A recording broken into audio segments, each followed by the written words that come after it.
And while we wait for other folks to join, just wanted to kill some time and update you on a few things happening in the city of Los Angeles and LA County.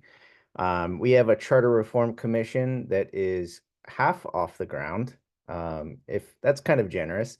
We have 4 out of the 13 commissioners in place, and we cannot get moving with the second phase until Mayor Bass chooses her 4 commissioners. So hopefully that happens over the recess and council starts the application process for our charter commission in the new year. The county has a reform task force to implement Measure G, which passed at the ballot this November, and they have solidified the process moving forward with that. And within the next month or so, we should see an application out that will be open for at least a month, and there will be a big recruitment effort to get commissioners on both of those entities. So that is something for you to look forward to in the new year. But with that, I think we're ready to get rolling. So Ross, if you want to take us to our next slide, we're going to dive into things. Absolutely. And just as a reminder to everyone, please keep yourself muted unless you're speaking out of courtesy. This is indeed being recorded and will be posted to Unreg LA's YouTube. We welcome questions. Please raise your hand to unmute or use the chat. And we will also be including a link to the presentation slides along with the video. And with that, go ahead and take it away, Rob. And why are we here? We are here because we believe competitive elections are a good thing. And, unfortunately, with our Supreme Court, the role of money in politics, there's a limit to what we can do to combat corruption. But our ultimate check is holding people accountable at the ballot, whether that be voting them out or giving them a scare so that they act a little bit better. We've seen a city that really had an uncompetitive environment for quite a while transform in our last few cycles. In 2020, 2019, we expanded our matching funds program, made it more accessible. We aligned our elections with higher turnout state and federal elections, so we have a more diverse electorate that reflects the city of LA a whole lot better. And we went from going nearly 2 decades without an incumbent being voted out of office to having an incumbent voted out in every single one of the last 3 cycles. One of them with 2 incumbents being voted out. So we do have a different playing field. Money matters. There's no way of getting around that, but money is not determinative in our elections. We just need candidates that have the resources to give them a fighting chance. So that is why we are here. If we can go to the next slide. Just a quick, overview of what we're trying to do here. This is a general, quick and dirty overview of the campaign essentials. I've worked, I got started on the Obama campaign, working on the field in 2008, worked on a congressional campaign and a handful of city council campaigns. Jamie has worked on the fundraising end on a number of campaigns, local, state, etc. So we're drawing upon that experience, and this is in no way a comprehensive training. If we were trying to give you a thorough understanding of all of these topics, this would be a multi-day intensive training. This is the equivalent of, grabbing a cup of coffee with a consultant and learning the ropes a little bit. Hopefully an entry point for people who are considering whether or not they want to run for office. If you've got friends and you're trying to size them up, if you're working on a campaign or getting started and you just want to make sure you know what some of the essentials are, or you just an observer of campaigns, whether that be from the journalist end or watchdogging. This is a good kind of lens to have as far as understanding what to look for. And this is applicable to kind of any run for office you might have, even if you're just looking to run for your neighborhood council. There will be things in here that are very, very helpful, but this is tailored to the city of Los Angeles and LA Unified School District. This is, if you had a bunch of money, if you had the establishment behind you, you wouldn't be turning to this. We are trying to present a grassroots perspective, a look at non-establishment campaigning, and that can be across the spectrum. We obviously have council members that have run from the left in this way, but you could even look to Tracy Park in 2022. She was running against the establishment as far as the anointed choice of the Democratic Party, as well as the establishment of Mike Bonin's preference for a leftier candidate, and came out on top in a very, very wide field because she rocked the matching funds program, because she did a really great job on the fundraising end and appealing to the voters there in a way that other candidates did not. Jamie, I just wanted to pause and throw it over to you real quick. Yeah, I just wanted to say that since you did mention if you're looking to run for neighborhood council, if that is something you're interested, elections are actually in process right now. They are on a rolling schedule regionally. And if you're looking for more information on that, you can go to empowerla.org to learn how to register to participate and run in a neighborhood council election. It is far less of an administrative burden than running for LA City, but it would give you a good taste of what it's like to run a mini election. Good stuff. And just a note, there is no cookie cutter playbook when it comes to campaigns. This is just kind of a general overview. A structure of a campaign is going to depend on the timeline, where you are in the campaign, what kind of resources you have available, and the dynamics of your individual race, and personal preference. There's all kinds of different ways to do this.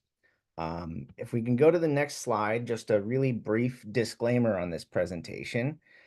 This is for educational purposes only. Nothing in here is intended to support or advocate for the election or defeat of any particular candidate. And this is definitely 100% not legal advice.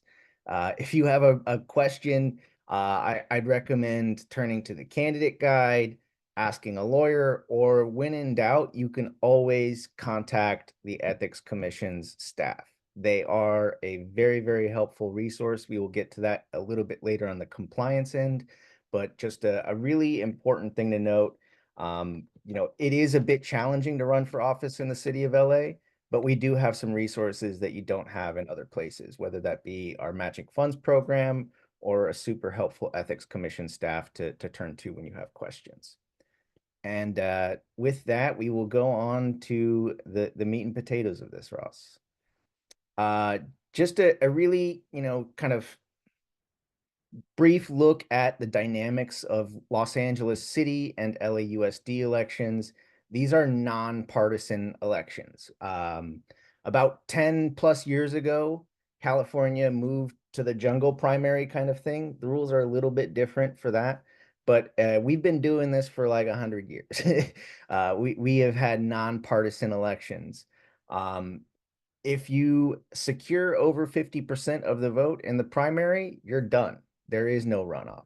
That is different from the state legislative races or other races like for Congress. If you get 50% there, it doesn't matter. You're still stuck in a runoff. It goes to a runoff for the top two no matter what.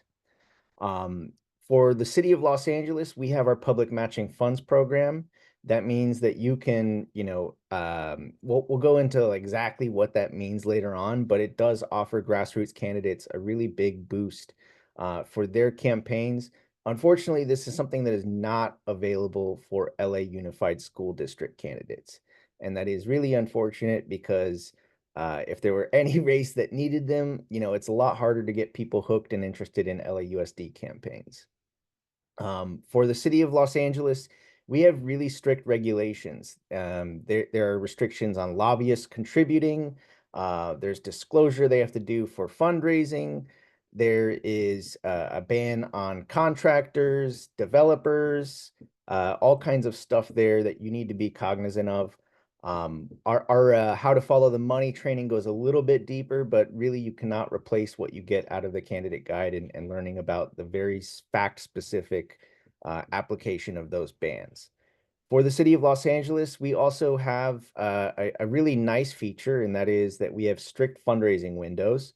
For the city of Los Angeles, you have 18 months in the lead up to an election to raise money, and 24 months for the citywide campaigns. And this is important because not only is there a limited window for candidates to raise money, but you can't transfer other money into the city of LA. So just to give you an example, when Holly Mitchell ran for county supervisor, she was able to transfer hundreds of thousands of dollars from her state accounts to her LA County account. When Karen Bass moved from Congress to running for mayor, she couldn't transfer that money in. Same thing with Kevin De Leon. When he was running, he was not able to transfer that money in. He kind of got around it this most recent time around by spending money on a ballot measure committee, but he could not transfer that directly into his campaign account for running for city council or for mayor. We also have a unique feature where any mass communication a campaign is putting out there has to be filed.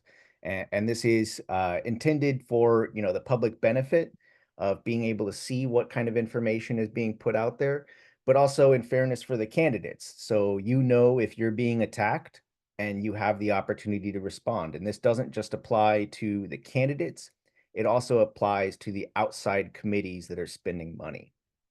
The rather unfortunate thing about the city of Los Angeles is that it is extremely difficult to qualify to appear on the ballot.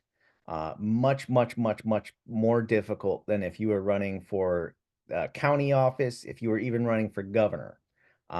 It's just a really, really high barrier to entry, and we do unfortunately see a lot of candidates who could have potentially mounted good campaigns unable to get past that little marker there.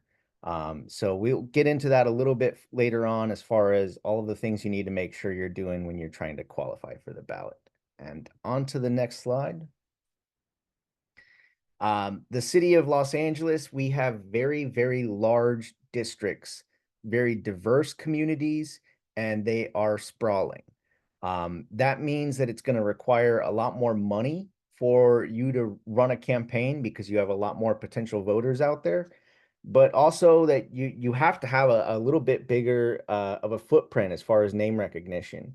If you were running for office in Culver City, let's say, that's a small, tight-knit community. It's easier for a local business person or a local community organizer to know everybody that's in that district. Whereas here in the city of LA, you might have a really big footprint in one community, but having a footprint across the city, just look at District 4 where Nithya Raman is. She's got very different communities when you're looking at Encino and Reseda and comparing that to Los Feliz and Silver Lake. Those are just very, very different communities, and it just takes a lot more to run for LA City office. And even if you're looking at LA Unified School Districts, they have almost twice as many people in them, more than twice as many, and that's just poses an even bigger challenge. Something really important to note is that voter registration rates and voter participation rates can vary dramatically across the city. And you see, that very much associated with the socioeconomics of districts. You look at some of our less wealthy districts like District 9 or District 1, and they have around 100,000 people in them. Whereas you look at some of our wealthier districts like District 4, 5, 11, they've got around 170 to 180,000 people in them that are registered to vote. So that is just a huge, huge difference in the number of people eligible to vote. But it's also even within those registration levels, voter turnout varies dramatically. In 2022, you could look at the primary and see in District 9, we had turnout that was under like 20%. And you can look at other districts like District 11 or District 5, and they're rocking near like 50% in that primary. So just a very, very different climate district to district. The city of Los Angeles is an expensive media market, and that's not necessarily, super relevant for some races. Traditionally, when we had lower turnout, you really only saw TV being utilized by citywide races. That's changed a little bit now, but TV is not essential. This is, that's a little bit more relevant for your citywide races, your congressional races, those bigger ticket items. We have significant outside spending in the city of Los Angeles. Oftentimes that favors incumbents. So if you're running up against an incumbent, they could very easily see anywhere from 500,000 to $1.5 million spent on their behalf on the outside. This is particularly true with LA Unified School District. The charter school industry, the teachers union, one of the SEIUs, they really do drop a ton of money in those races. And in the city of Los Angeles as a whole, out of all of the offices that we have elections here, LA Unified School District has the highest outside spending every single time around by huge sums. Incumbents, even if they are feeling comfortable, like just to give you an example, Mayor Karen Bass, usually our citywide office holders are in a good position as incumbents, relatively safe, but they don't just want to win, they want to avoid a runoff. So the game there is to really kind of win things earlier on and avoid having that extra 5-month stretch where you're raising money and going through the grinder. Next slide, please. What is on the ballot in 2026? We will have a primary in June, a runoff in November. There you can see our citywide offices, our LA City Council offices, and our LAUSD offices that will all be on the ballot. Those that are in bold have filed to begin fundraising. That has only been open for about a week or so. And those with the stars next to them are open races where the incumbent council members, Blumenfield and Price, are termed out. Next slide, please. There are some links there for you. There is a handy link where you can see voter registration by district, which kind of goes into that dynamic that I mentioned as far as the unique circumstances of each district. You can find maps that are zoomable for both the city and LAUSD, district demographics for each. You can sign up for the city clerk's elections updates, as well as the ethics commission's agendas and press releases. So that is just something that you want to make sure you do so you get that information as they roll things out. Next slide, please. The environment for 2026, from 2022 to 2024, we saw a pretty significant drop in turnout. And this is kind of unpredictable. In 2022, that offers a bit of a baseline to kind of guesstimate where we might be at. We had roughly 30% turnout in the city of Los Angeles in the primary, 44 in the runoff. Again, all of this, you're going to want to look at, if you're interested in a particular race, you're going to want to look at the specific election results for individual districts to see the turnout for those individual races. Things kind of working towards maybe helping boost turnout. We have potentially a very competitive race for governor that could bump turnout up. At the same time, if Kamala Harris says that she wants to run for governor and clears out a field, maybe it's not super competitive. That is something that remains to be seen. For our citywide offices, last time around, we had a lot of activity for all 3 of our citywide offices, a lot of really well-funded campaigns trying to get out the vote, and that helped things out. Traditionally, our citywide offices are not necessarily that competitive when there's an incumbent, but who knows what'll happen. One thing that might help boost turnout is the national midterms going on. That could end up driving Democratic voters to go to the polls. We saw that in 2018, where after Trump came into office, there was a really big rally in the next cycle. Question in the chat. The County Board of Supervisors gave direction to their staff to look at Latino issues, including how to boost Latino turnout. Any ideas there? I'm not sure what you're referring to. Is that something in the Measure G package, or was this a separate motion? I have not seen the motion. It's apparently a separate motion. Came out last week.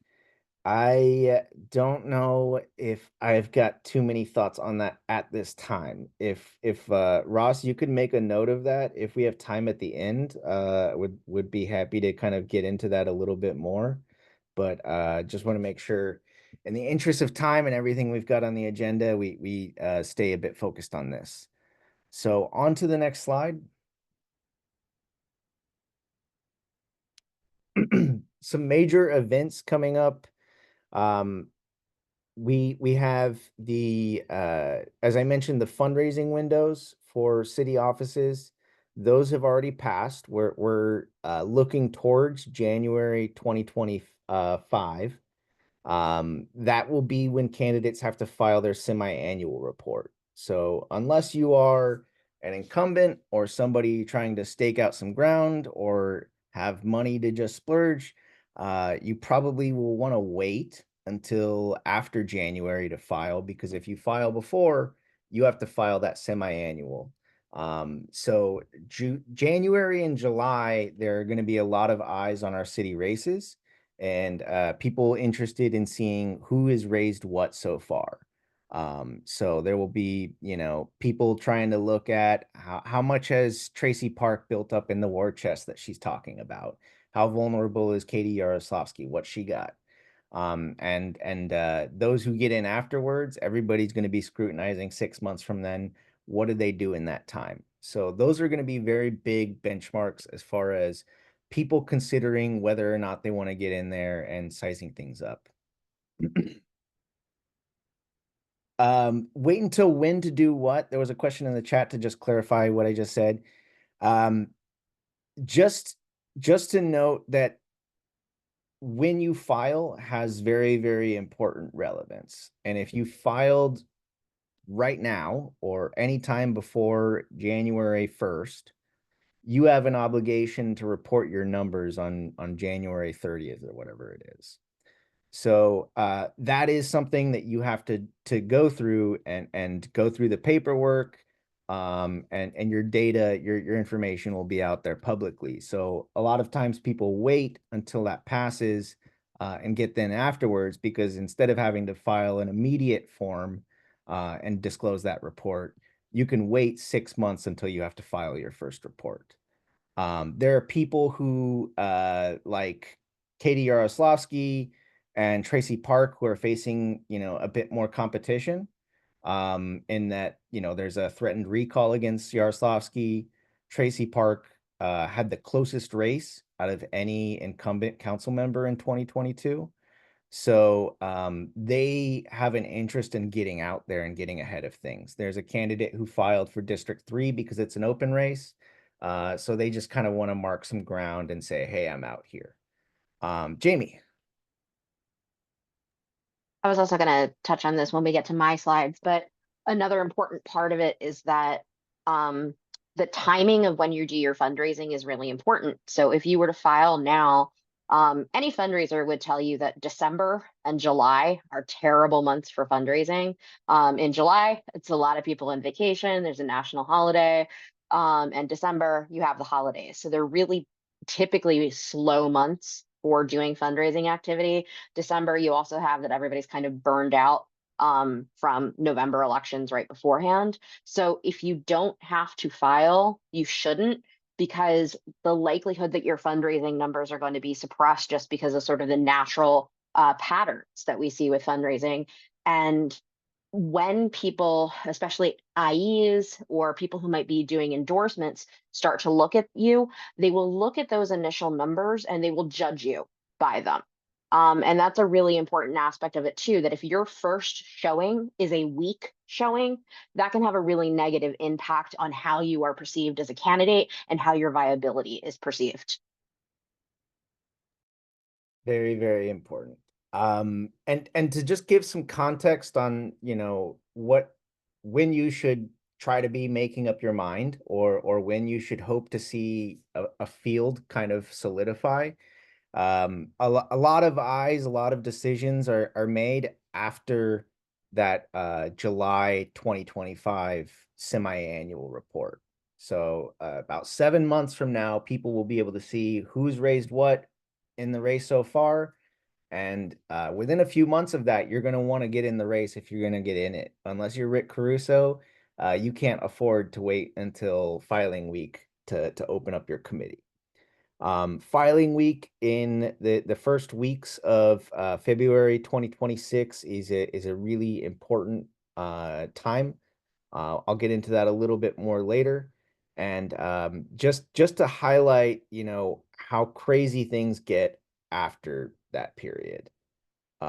It's a really, really big blur, and a lot of campaigning is base building and work as far as building infrastructure, fundraising. This time period in 2025 coming up is super, super important for campaigns, because if you haven't done that work in that year prior, it's going to make things really painfully for you in that final stretch and close.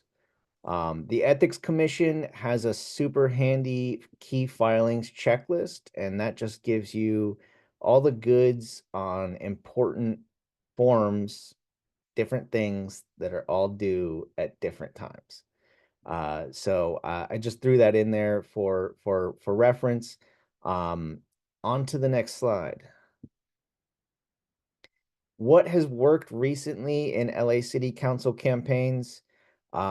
We've had candidates running against the establishment and having a clear contrast with their opponents. The successful candidates have raised at least $50,000 to $200,000 in their efforts to make it to the runoff. They have successfully utilized our matching funds program. Ideally, you have multiple quality candidates in that race. If you've only got 2 candidates in the race, you're deciding that thing in June. So that is a very, very different playing field for candidates. Just to give you some examples, Councilmember Park would love nothing more than to get her election settled in June when it's a lower turnout electorate, a bit less diverse, a bit less progressive, and be able to avoid a runoff. And the more candidates you have in there, the harder it's going to be to hit 50% for that leading candidate. So for pretty much all of the incumbents that have been knocked out, whether you're looking at Kevin De Leon, Mitch O'Farrell, David Ryu, they were all taken out in the runoffs. The one exception to that was Councilmember Hernandez beat Gil Cedillo in a primary. So that is not an easy way or a preferable way to do things. There have been some candidates who maybe if they got in there for a runoff, there was another candidate in there, it could have been a very different environment.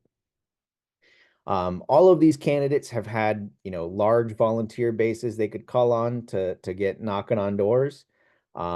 They have used innovative methods of getting mailers, lit, campaign media out there that, appeal to non-traditional voters in really unique ways.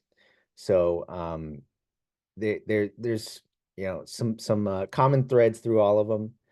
On to the next slide. So the question, should you run? Probably not. And that's not like to discourage anybody. It's really to just be real about the fact that like running for office is not that fun. it is not pretty. It is a huge investment of time and a whole lot of stress. And you really have no idea what you're getting into until you're in it. And the only people that have the faintest idea of what you're getting into are those who have either run or worked on a campaign really closely. It's just pretty striking what you're going to have to put yourself through. What should you ask yourself? That is on the next slide. Oh, is that the next slide? Are we in the right order? I think Yes, so. we're good. Okay. Whenever I talk to a potential candidate for the first time, I ask them a really basic question. Like, why do you want to run? And it's really simple, but it does put them on the spot. And most times, like, they really don't have a great answer to that. And I'll follow up and ask, like, why do people need, like, why you?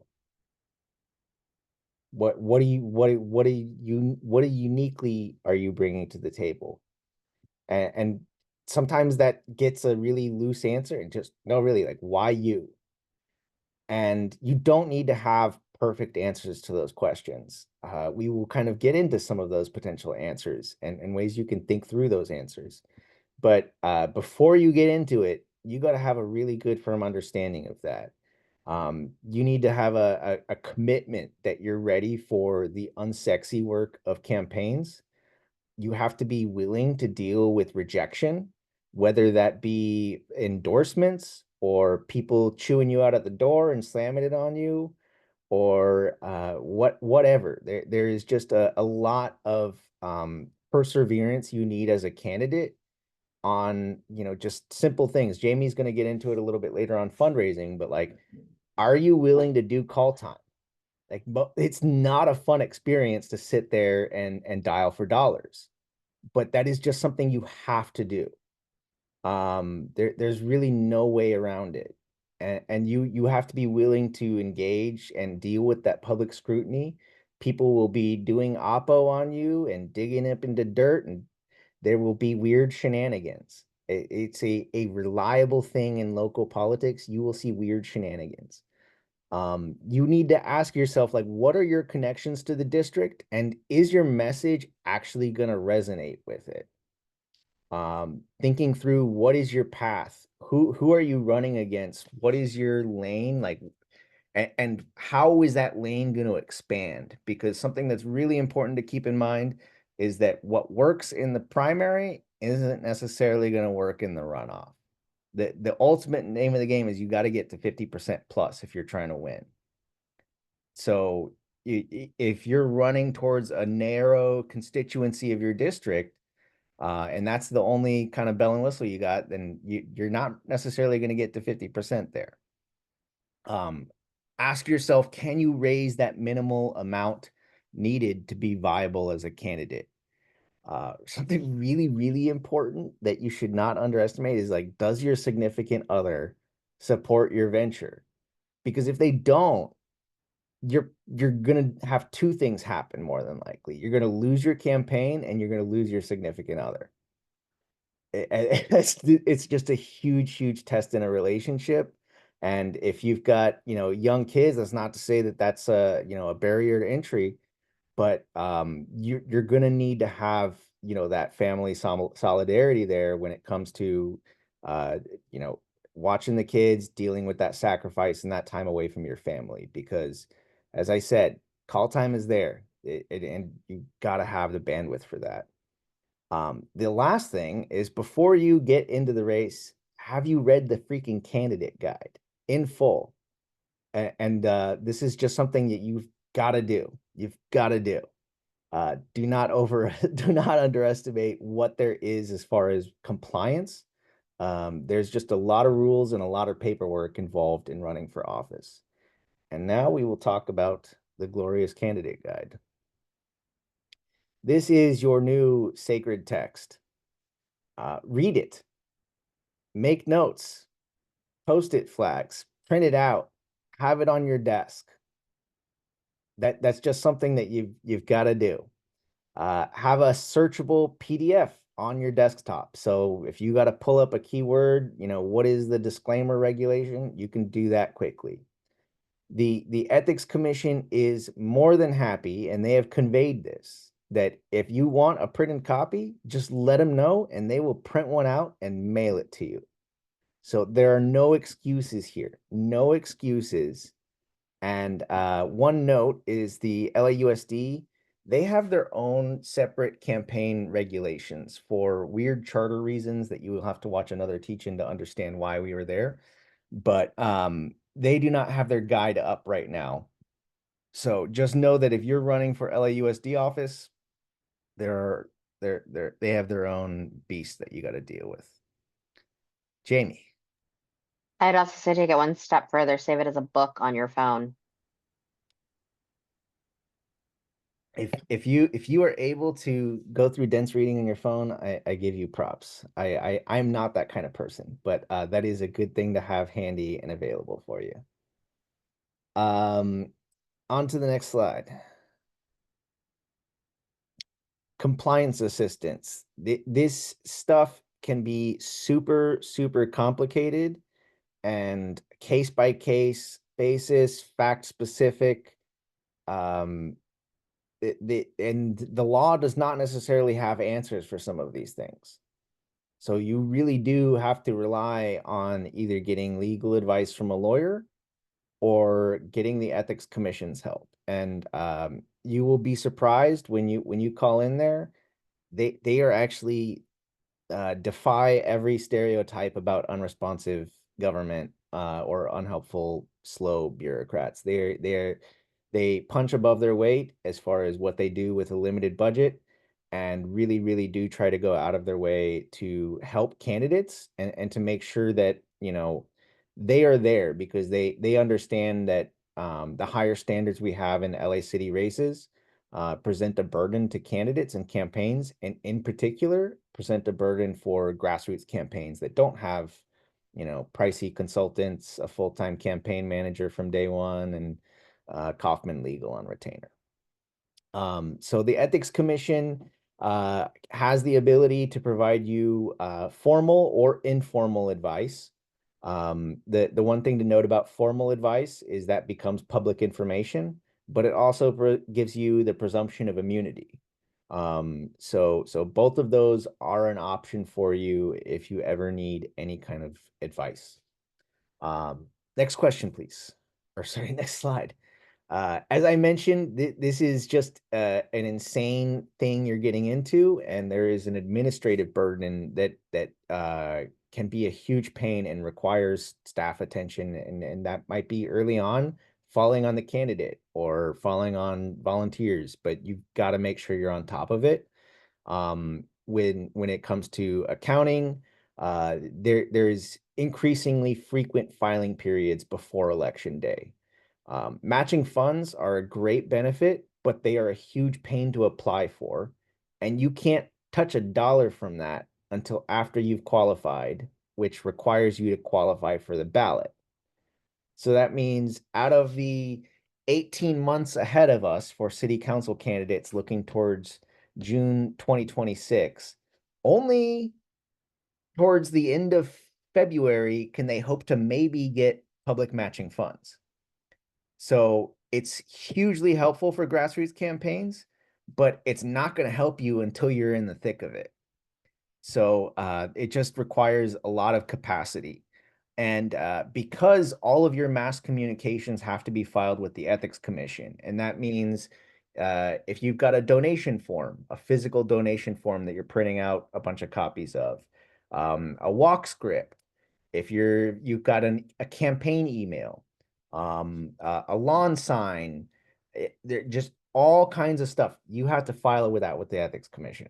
That is a job in and of itself. So there is just a lot that you have to deal with. The Ethics Commission has an extensive training that they will do for candidates, but that is not coming up for quite some time. So again, turn to the candidate guide. There is, you know, very specific advice, and there are some exceptions with social media, but you know, there's just a lot that you have to do there as far as filing mass communications. Next slide. just some things to keep in mind as you are going through this process. There is insane growth that happens on a campaign.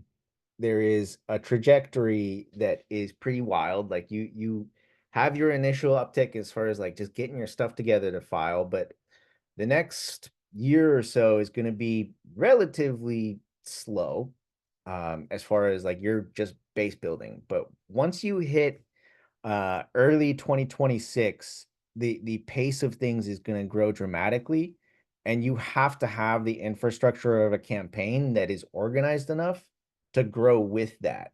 Because what you're doing on, really shoddy spreadsheets in 2025 is probably not going to fly when you've got hundreds of people knocking on doors in a week's time. So that is just something to keep in mind as far as how quickly things are going to grow at the end. Your candidate is your most valuable asset. When it comes to somebody you could put in front of a voter, knocking on doors, talking to voters, like their time is precious, and you need to be very, very cognizant of how they use their time. There is nobody better that you could put on the phone to ask somebody to donate than the freaking candidate. So that's just something that you can't really avoid. First impressions matter. Jamie mentioned that as far as fundraising, that first look at what they've raised. But that also comes to when you knock on somebody's door. They make up their mind as far as, am I going to open this door, or am I going to leave it to the ring? Am I going to talk to this person, or am I going to shoo them away really quickly? When they're watching somebody at a debate, the first statement you make is, are you catching their attention? Have you connected with them? That can go a really, really long way in keeping somebody open-minded as you go through a debate. So your first impressions matter. You for a lot of your encounters with a voter, you're going to only be engaging with them for a very, very, very brief period of time. So you've got to make that right impression, but you also have to use that time effectively. You must eventually secure 50% of the vote. So your message has to resonate with a majority of voters. That doesn't necessarily mean you can't take positions on issues that are unpopular with voters. But if you're running towards a very, very narrow constituency, you're not going to get to 50%. And a winning message is not enough. Like, are you getting that message out there to voters? Because if you're overthinking and you're just dwelling on that stuff and you're not actually thinking about and focused on getting your message out there, it's not going to do you a lot of good. Next slide, please.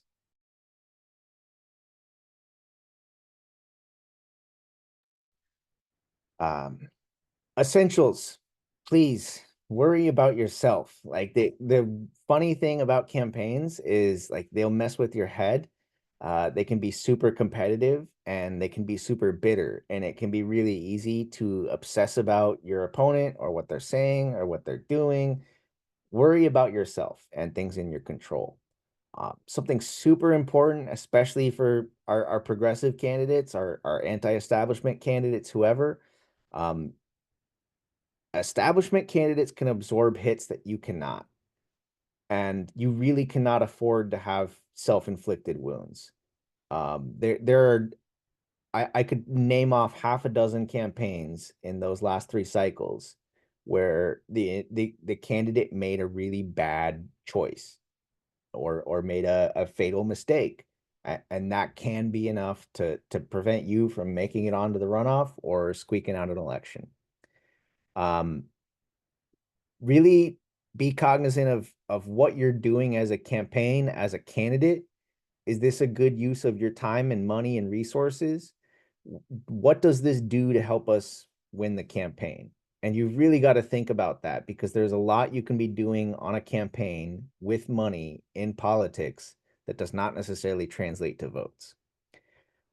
Your data is only as good as it is accurate. And that comes to collecting data. Are you collecting it accurately? Are you collecting it at all?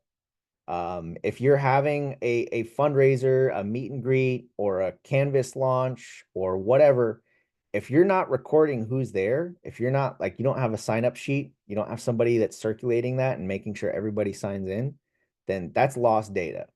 If you're knocking on doors for signature gathering and you're going off of the registrar's voter file and you're not recording that anywhere as what you're doing, that's lost data. If your data isn't organized or you haven't verified it, it's really not all that helpful, and it will bite you in the ass later on when you're trying to get your matching funds. Always remember that, like, this is not just about what you're saying, it's about hearing from the voter and learning from them. People mock the average voter a lot all the time, but I have always found you will be shocked by how well informed your random voters are. And if you went out and knocked on 40, 50 doors, I guarantee you're going to run into some people that know way more than you do. So you have to be, not only willing and ready to learn, but to listen and hear from the voter and understand what it is that's actually moving them. Because if you're pitching them on policy X, Y, or Z, and that's not one of their priorities, it really might not matter what you have to say.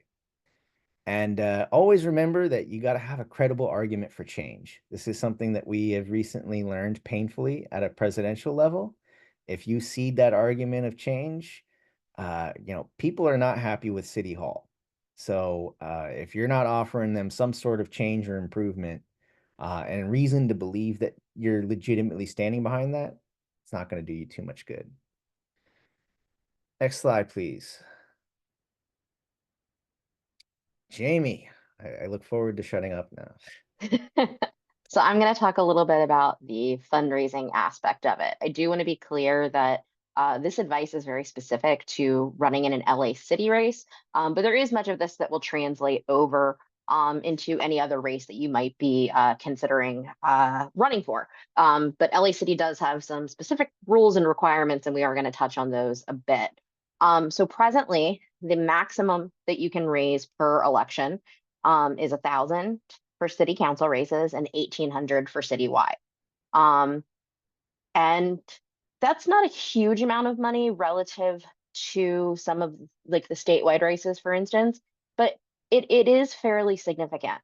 I also think that you really need to think before running about the minimum that you need to run, that you need to raise to be able to run successfully, but also the impact of matching funds. Matching funds has really changed the game in terms of making candidates who probably could not have reached viability previously be able to run, but they do come in late, as Rob noted. So in my opinion, if you can't raise, I'd say at least $35,000 to $50,000 in a primary, you probably cannot be a viable candidate. As we talked about before, there's also the timing of opening your committee.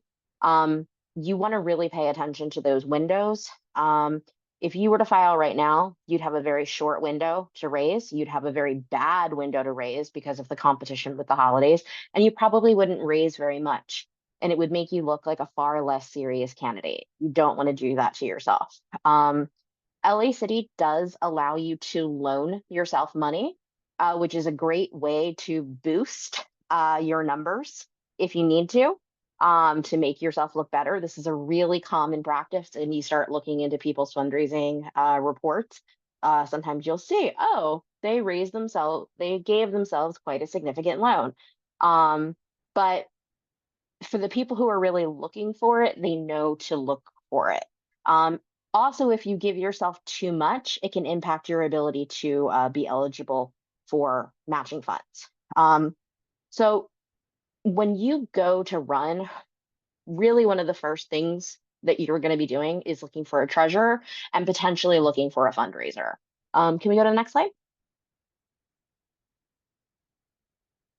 So, sorry, it should be the build your list one. Go back one. Thanks. So I want to talk about what you should be doing even before you declare. You should be looking at your phone. your emails, your social media. You should be collecting business cards when you meet people. And you should be getting all of that data. You should also be thinking about what groups are you a part of? Your gender, your race, your sexuality, your employment. All of these are specific niche groups that may be interested in having someone like you as a representative in office. And so those are all things that you should think about. But what I would highly recommend is that if you are seriously thinking about running, the first thing that you need to be doing is building out your contact list and making a really great Google spreadsheet with this. And you also want to be doing a significant amount of donor research. Because when you're doing this, you're going to have to be asking these people for money. So some of the things that you can be looking up are things like their prior donation history. You can go to websites like Open Secrets, put in their name, and see what kind of donations they have made in the past, and that will help inform you of their ability to give to you in the future. In addition, if you're missing data, say like, oh, I know this person, but I don't have their phone number.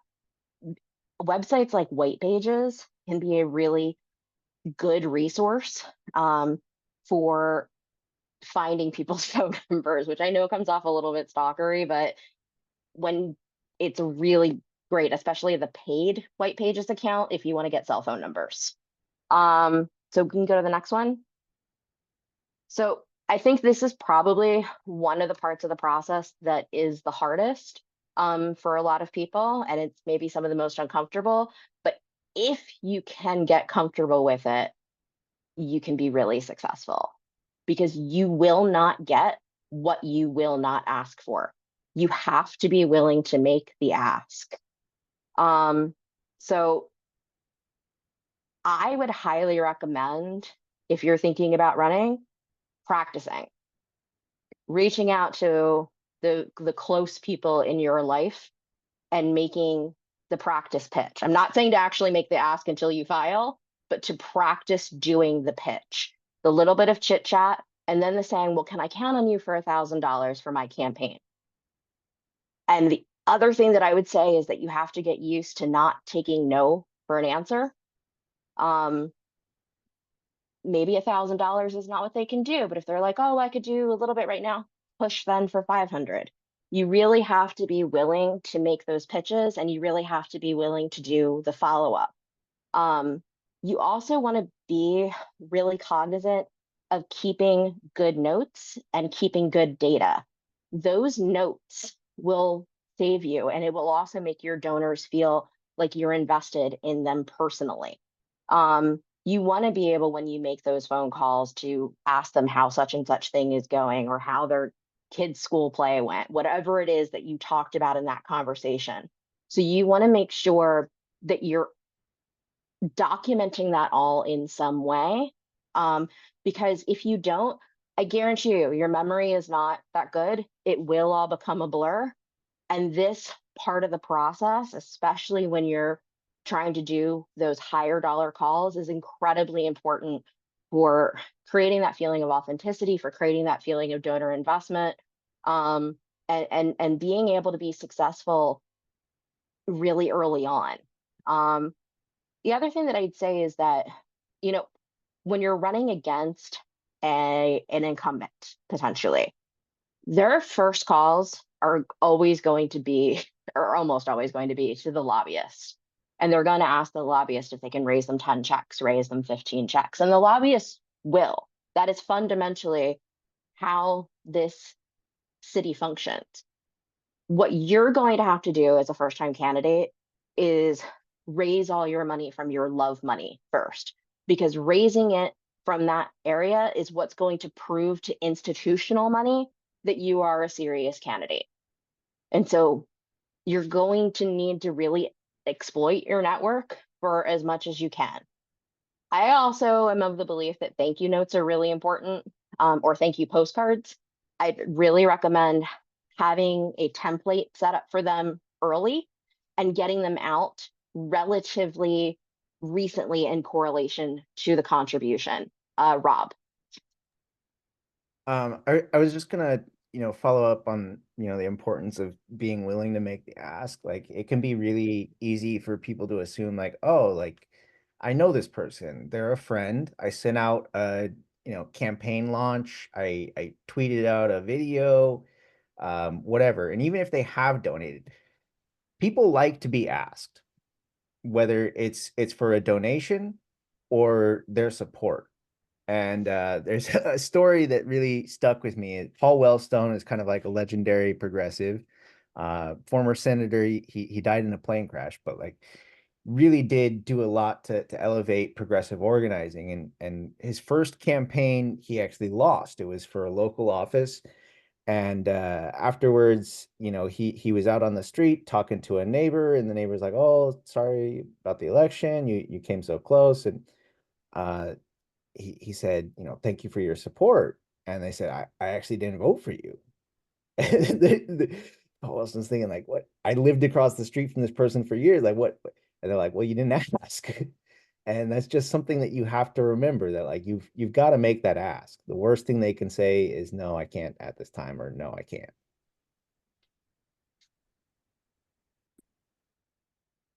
Okay. So, and I think just as importantly, and Rob's completely right. You have to make the ask. You have to be willing to do the follow up. You have to be willing to push people without badgering them. It is an art. I've sat with many politicians when they've done fundraising, and there's some who are particularly good at it and some who are particularly bad at it. But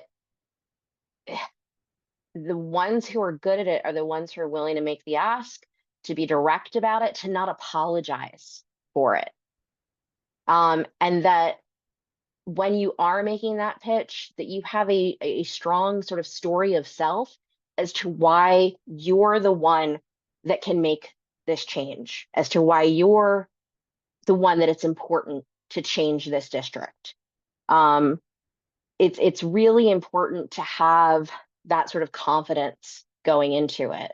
Um, and so, for something like a city council race as opposed to like a congressional race, which I think gets a lot more, complicated with like the donor tracking and stuff. But for city council, I think a very good Google spreadsheet, a very good notes page, you can do this without having to necessarily get into the specialized donor software, things like that. But you do need to be conscientious about your notes.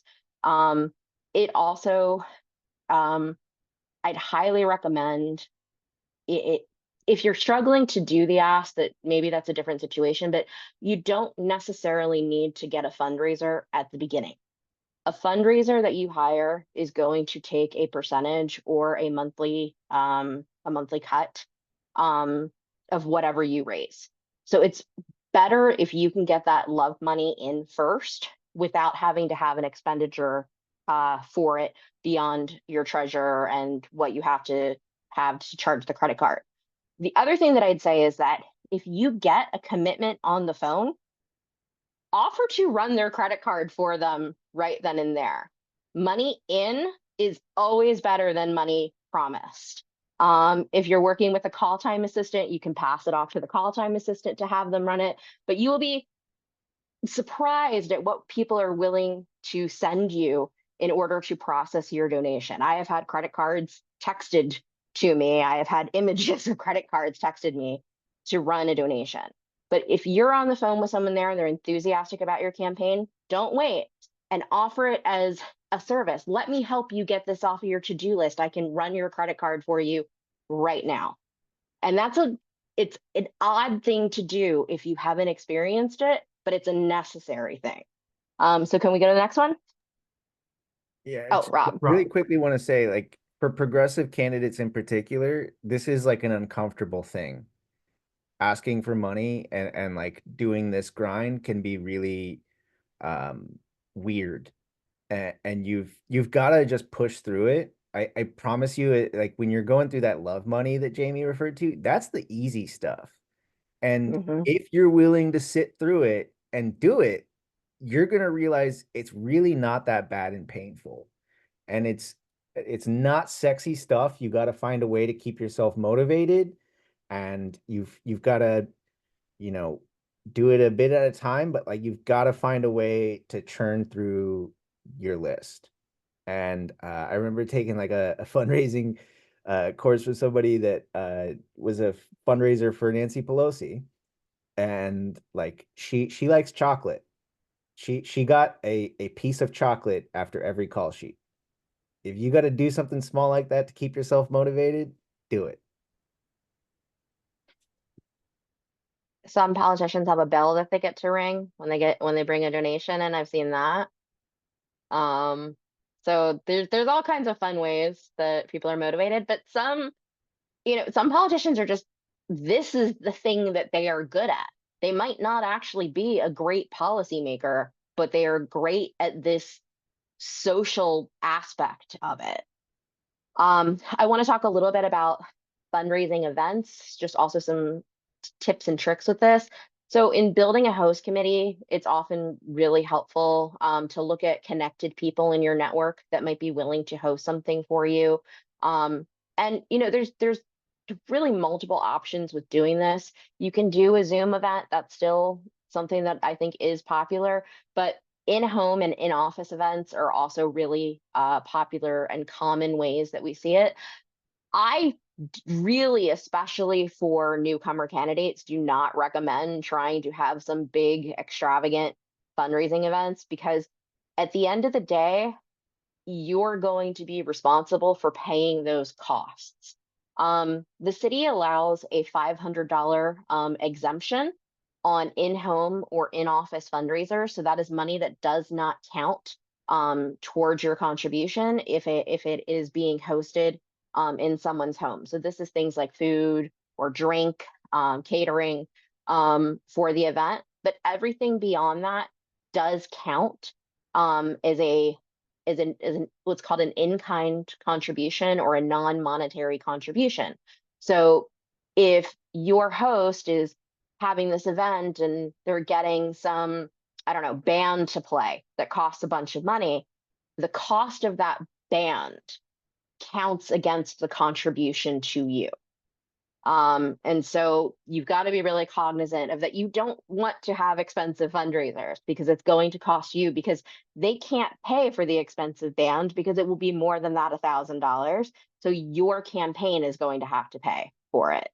I really recommend Canva for easy to use fundraising templates, and just make one and then change out people as you go. You're going to want to have fun little quirky contribution levels. But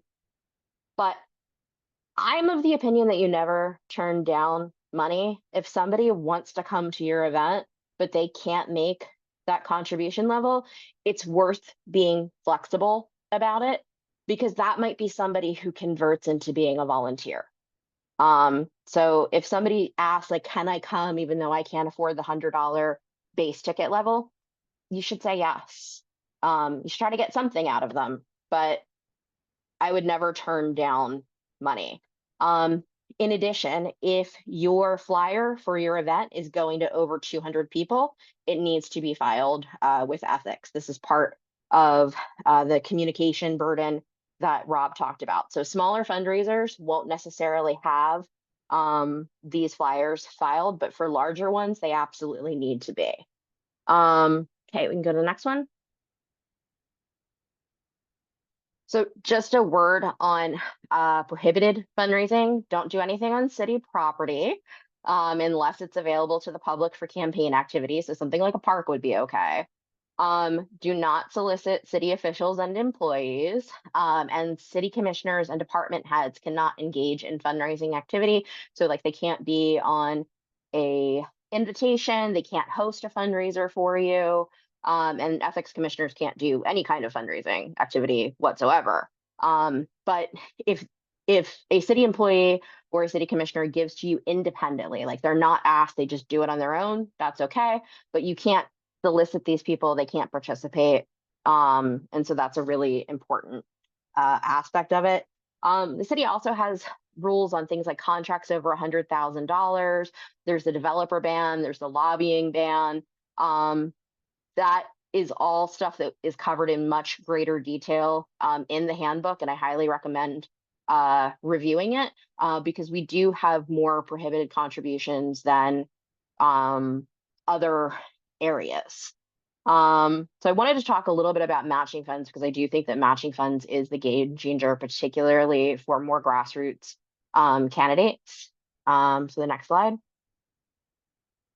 So there's some requirements to be able to get matching funds. First off, you have to appear on the ballot. So you've got to get through that process of getting the signatures that you need.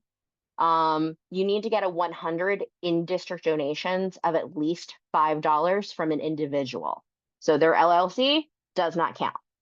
And if it's a citywide race, in-district means the entire city. These need to be non-anonymous contributions. So making sure that you can accept a small amount of anonymous contributions, but the only contributions that will count for this are non-anonymous. And you want to make sure that they're using their residential address for the address that they're reporting. You need to participate in a publicly open debate with your opponent, or if they refuse, a town hall. And in addition to those 100 in-district donations, you also have to raise a minimum cumulative threshold. So for city council, that's 14,300 that you have to raise in matchable donations. But it's what is matchable. It does change each year, but for this cycle, it's the first $143 in a city council donation that is matchable. It's 257 for the citywide. So you've got to build for that 14,300 from the up to 143. But it's really, really powerful how much you can get out of it. So if we can go to the next slide. Wait, it should be, yeah. So the city has a 6-to-1 match on that first $143 for city council. So if your donor gives you $100 and they are a city resident, that means you're going to be able to get an extra $600 from that donation. So that 100 becomes 700. It's incredibly powerful. And so you really can see how getting those donations in it can just really fundamentally change the state of the game for you. The money can only be spent to influence the outcome of your election. And there are maximum matching funds per cycle. So in the primary for the city council race, it's up to 189,000 for city council, and it's a little over 1.2 million for the mayor.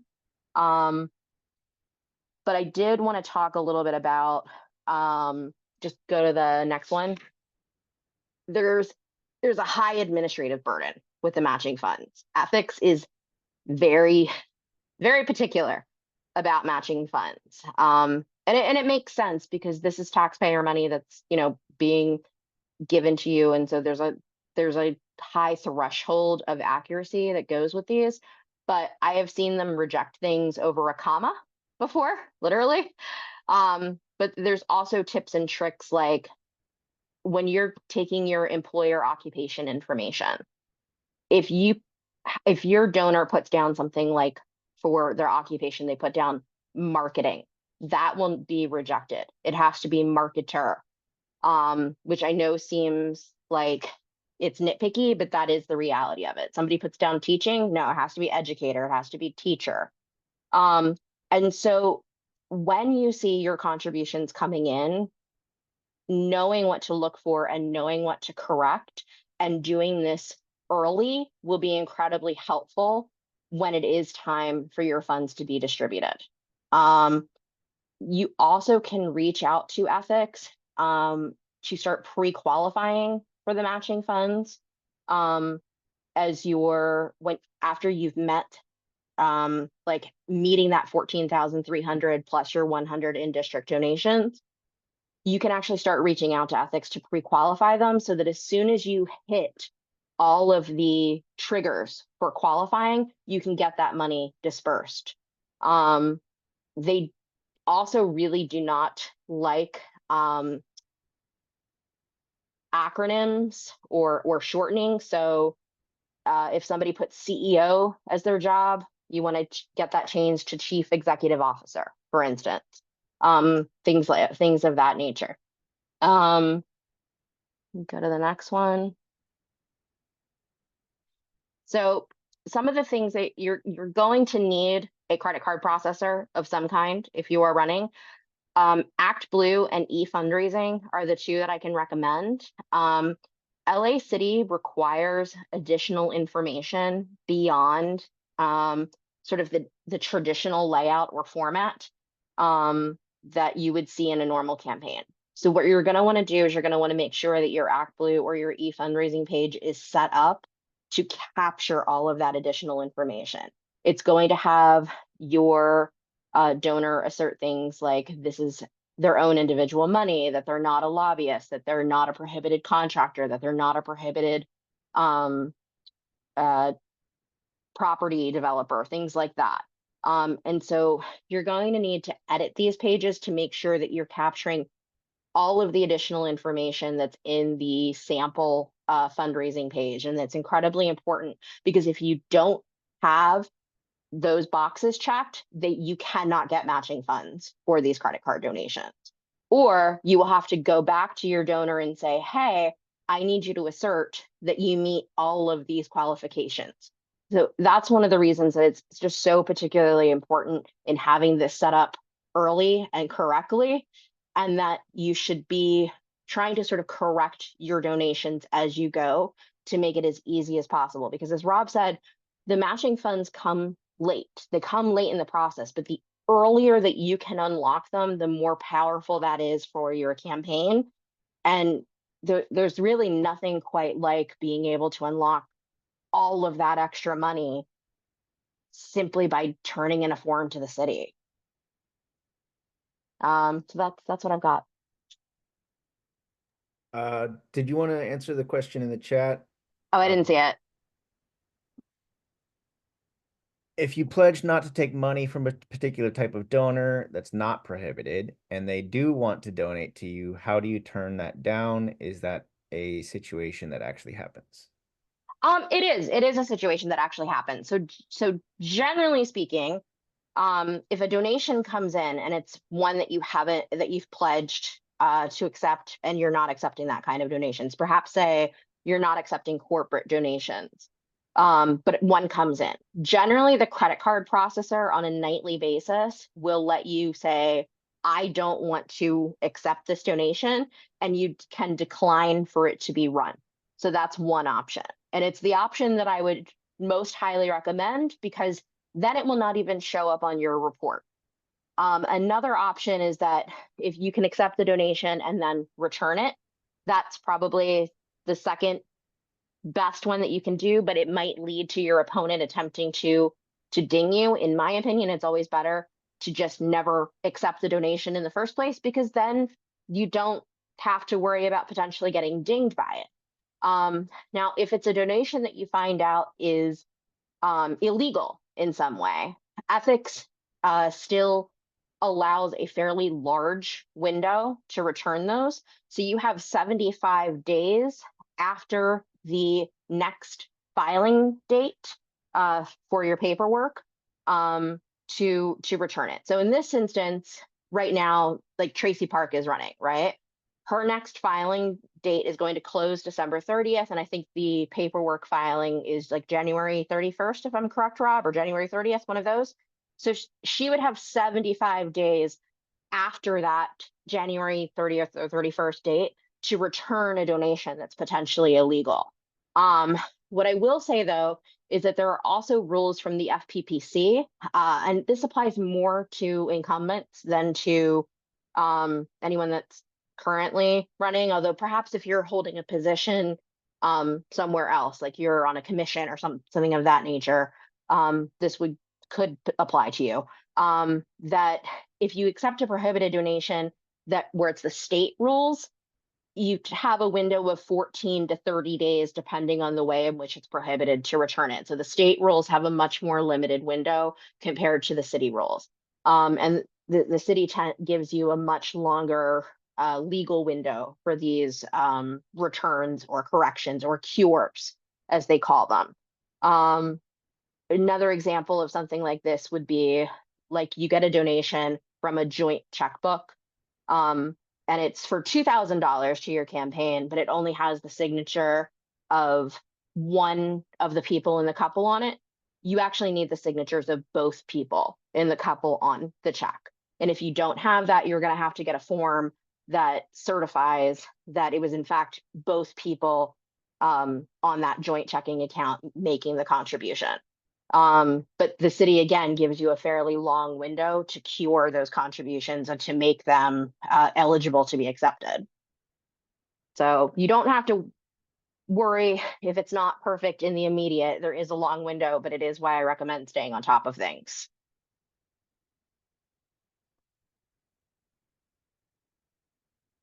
All right. So I just wanted to follow up on a few things. Act Blue is kind of like the bread and butter for Democratic affiliated fundraising. And most people who have donated to Democratic candidates have their stuff on file with them. So it is really nice for candidates because it's people don't have to put their info in, they just click a button and they're good to go. That being said, they usually charge a larger rate as far as the cut they take than some of the alternatives. So you do want to be cognizant of you know what kind of cut, what kind of pros and cons come with you know the vendor you go with.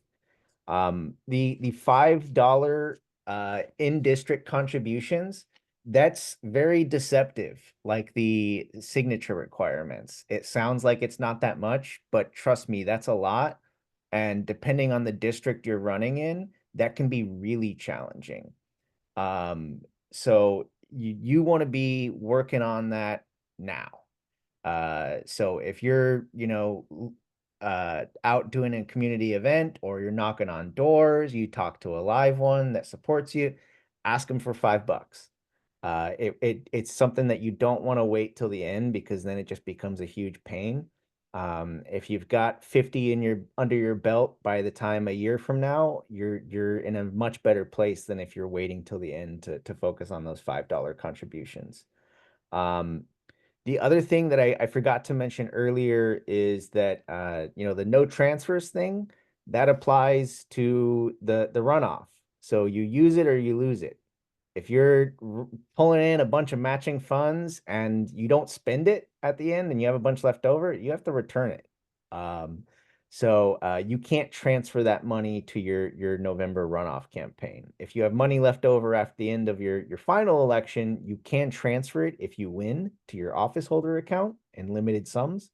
But you want to make sure you're not wasting that opportunity. And the other thing is we have a lot of fundraising deadlines and you don't want to waste them. There's a reason people ask around these fundraising deadlines for money because it helps to have urgency. And maybe you called somebody in early 2025 and you just got started going and they didn't donate. Well, you've got a great excuse when we're coming up to that semi-annual of the summer to come back to somebody and say, hey, I'm calling you because the deadline is coming up tomorrow. I have a really, really important fundraising period. Everybody's going to be judging my campaign based on what I haul here. Can I count on your support? Having that extra bit of urgency can go a long way. So you don't want to waste a good deadline. On to the next slide. Actually, Mike has a question that I'd like to address. He says there's an argument against connecting your campaign bank account to the Nation Builder donate page and not using Act Blue or eFundraising. It's been a long time since I've looked at Nation Builder, but what I will say is that at least when I last looked at it, not every credit card processor supports being able to capture the additional documentation that LA City requires. I don't know what the status of Nation Builder is currently, but you should not, you don't use a credit card processor that cannot support capturing that additional information and showing that your donor has positively checked the boxes to assert that they meet all of the other criteria that the city requires. I don't know if Nation Builder does or does not currently, but I do know that Act Blue and e-fundraising do support that. Act Blue used to not, but they do now. And e-fundraising tends to be the most popular one just because it was one of the ones that supported it very early on. And it also tends to have a lower processing card fee rate than Act Blue does. But if it can't support the additional documentation, you should not use that credit card processor. Like, I cannot be, like, it will cause you so much drama on the back end if you do not do that. On that note, we're on to websites, and this is for a modern day campaign, super important to have up sooner rather than later. And one thing to just remember, like, this is a way for people to contact you, in whether that be from the public or an organization seeking, to get you involved, have you at a debate, send you a questionnaire, or even a journalist. And there have been a number of times over the last few cycles I've had to remind candidates, like, there's no email listed on your website. And just make sure that important information is easily accessible. You have to have a disclaimer on your website. You also have to file your website with the Ethics Commission. So there is work you got to do to make sure you've got all of your forms together and all of your information properly reported. And do not waste thousands of dollars on a website. There are low cost platforms out there. There are also accessible platforms. Nation Builder was mentioned, and that offers you a kind of comprehensive one-stop shop where you can have your email service, you can have your website, volunteer organization, all kind of under one house, which makes things super easy. Unfortunately, you can't get voter files through Nation Builder in the state of California anymore. But you can import voter information data and use that as a platform for organizing, cutting turf, etc.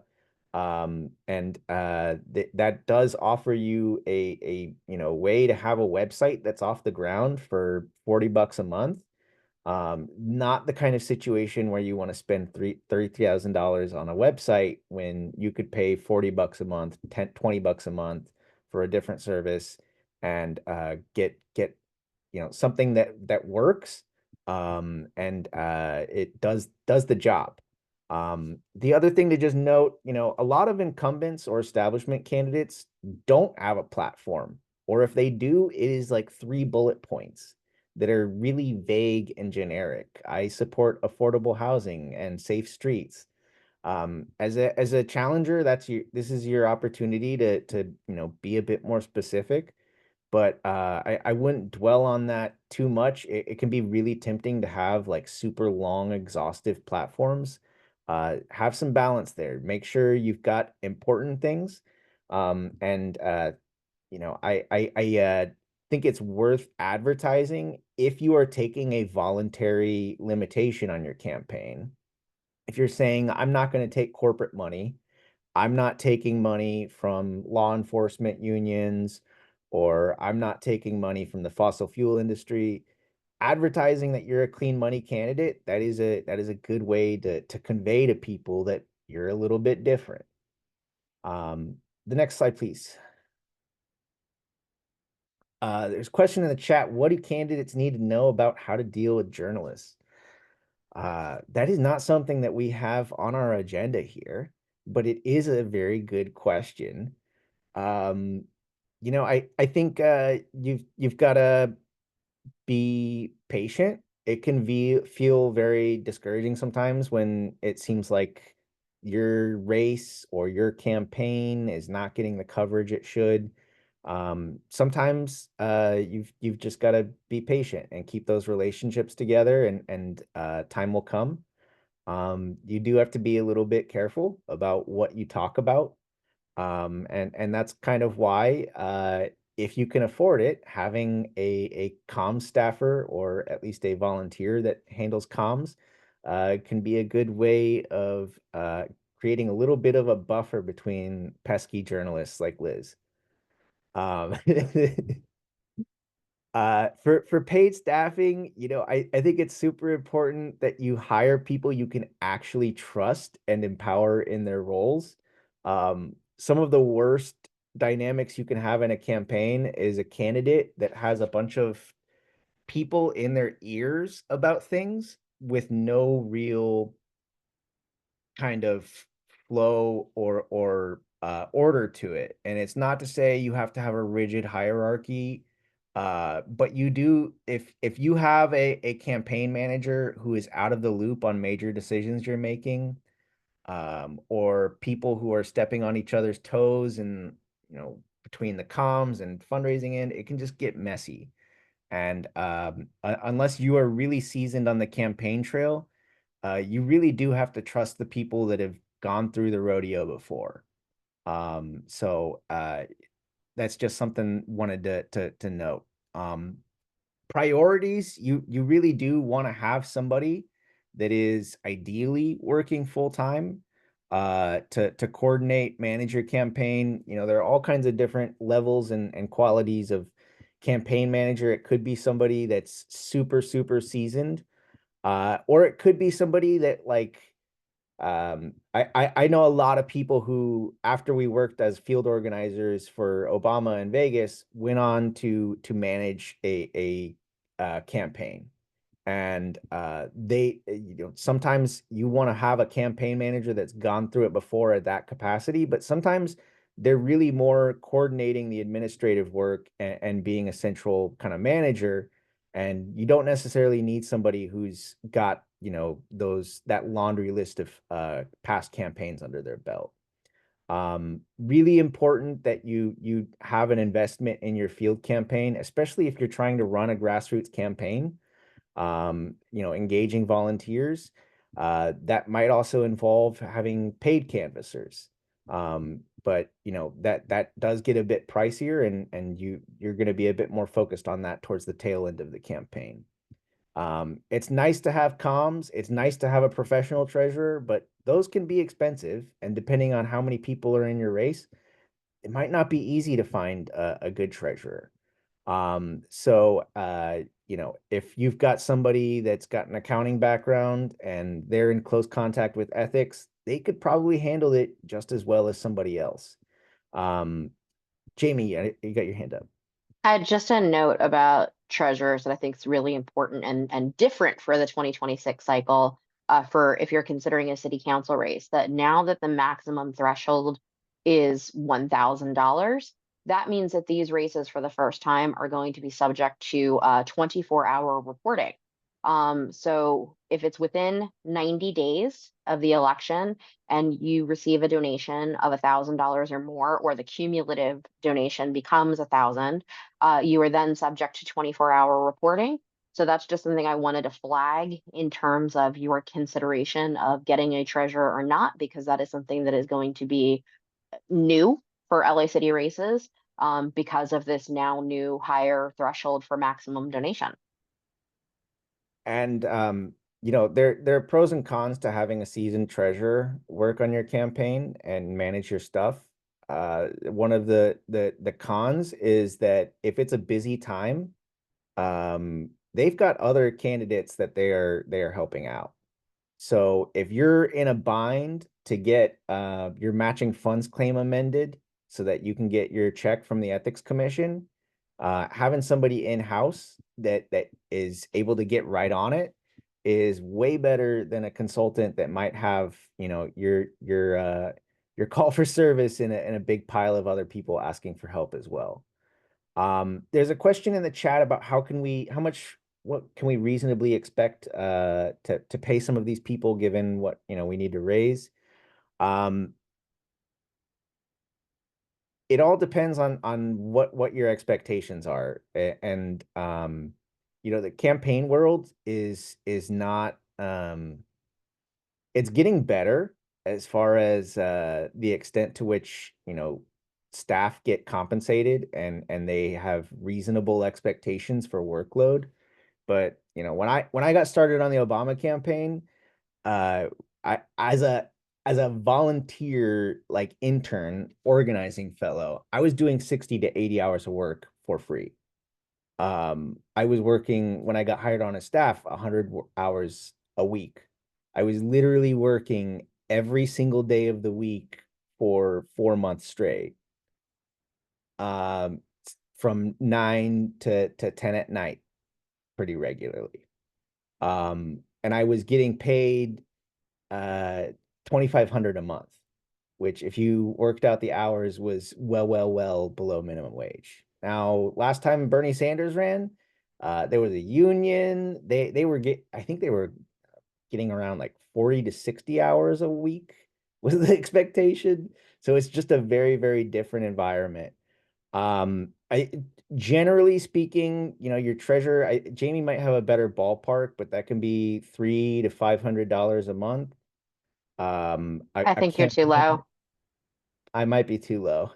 I'd say I've seen 1,500 to 3,000 a month. I think the lowest I've seen is like 900 recently. For a campaign manager, depending on their experience, that could be around 4 or 5,000 a month. Um, a field organizer not too far below that. Um, there's That's just kind of the ballpark. So it is a really big choice you got to make as far as like what you make your investments in with your limited resources at different stages of the campaigns. And that kind of segues into the whole note on consultants. Consultants can be nice, experience, a firm where there are other people to help you out. They can also be super pricey and a waste of money. $5,000, $10,000 a month for what kind of benefit? Who knows? But you shouldn't completely dismiss the idea that is an option. Sometimes on the progressive sphere of things, we poo-poo on consultants, but like they have a role and a place for a reason. Um, Next slide, please. Filing week. I mentioned that earlier, and one thing you've got to do as a candidate when you are filing officially to begin the process, and this is your official candidacy. If you're file right now, all you're filing to do is raise money. This is when it gets real. You're saying, I want to be on the ballot. And one of the things you have to do is file a statement of economic interest that will require you to disclose if you're a landlord, what kind of income you've got, what kind of income your spouse has, what kind of investments you have. And just a few things to note on that. That form covers from the point of filing to a year prior to that. So just to give you some examples, if you had stock in fossil fuel companies, that is something, if you have it in your account right now, like you got to file that in February. Even if you sell it, it will be marked at least as you having sold it. But you've just got to be very cognizant of those kind of important details. That also has relevance for when you get elected and you assume office, because that form covers a year in advance. So if this is a good example, Tim McCosker, he had a firm he was working for, and he stopped working for them over a year before the date in which he would eventually assume office. So he did not have to disclose on his final assuming office form he worked for that company, and that did not prohibit him from voting on items related to them when he came into office. On the flip side, Tracy Park had a law firm that she worked for. And because she did not cease her work a year in advance of her assuming office, she was not able to vote on Burke Williams' Burke Sorensen Williams items on front of the council. So there are just some things there that, not a huge deal, but they are certainly things that, those establishment candidates think about. Ballot qualification, this is a huge pain in the ass. You can read LA Times articles about this in the last cycle, and in 2020, there were a number of candidates that did not make it onto the ballot because of the challenges there. This can be particularly tough in our lower income districts that have lower voter registration. I mean, just think about it. You need at least 500 signatures, and you will have to pay a fee on top of that. If you want to avoid the fee, you need 1,000 signatures total. But that is the threshold for both district races as well as citywide races. So if you're running for controller, you have about 2 million people that you can gather signatures from. If you're in District 9, you've got 99,000 people you can get signatures from. If you're in District 4, you've got 180,000 almost. So you don't necessarily have the same playing field. Some districts are a lot more accessible than others. If you are in District 14 or District 10, District 13, you've got a lot of apartment buildings. Those are harder to get into. So you just got to recognize that this is a huge pain and you have a very limited window to do it in. And it is the exact time at which the campaign trajectory picks up. A lot of these things that I'm about to get into, they start to all rear their ugly head together at the same time. So this is just going to be a stretch where you're really stressed out. And you want to make sure you've already done the base building to have a volunteer, list together. You hopefully got a staffer or two under your belt to help you out with this, and you're ready to go because you got to be out knocking on doors. And the method of gathering is very, very important. If you're just standing outside of a grocery store and gathering signatures, you're going to have a much lower success rate. If you're going door to door and you're targeted, as far as you're only knocking on the doors of voters, you're going to have a much better time. Depending on your verification methods, the extent to which you have people that are well trained and making sure people are filling out their bubbles properly, you might be able to get away with just 650 signatures, but you might need close to 1,000. It all really depends. But the in short is, it's not just 500 signatures. It's 500 valid in-district signatures.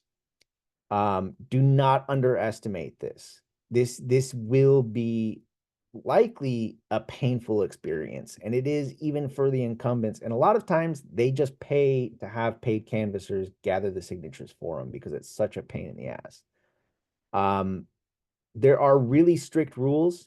You need to make sure you're submitting proper, complete information. Otherwise, those signatures are going to be invalidated. The city clerk has a very helpful video, one of the finest videos ever produced by the city clerk's office. I find it thoroughly amusing and entertaining, is Concrete Jungle. And it gives you the ropes on the circulation process for petitions. Next slide, please. Field. You need to have an idea of what your win number is. And there are all kinds of ways to calculate this, but the rough method is to look at estimated turnout for your race. So if you're looking at LA City, 30%. But if you're looking at the particular district, it's going to be something else. And it's also going to be dependent on whether you're looking at the primary or the runoff. You're going to have a different win number for the primary and the runoff. And for the primary, you might not necessarily be looking at what is my win number to get 50%, but what is my number to get the estimated chunk I need to finish in the top two and have my opponent below 30% or 50%. So the actual number is going to be a little bit different.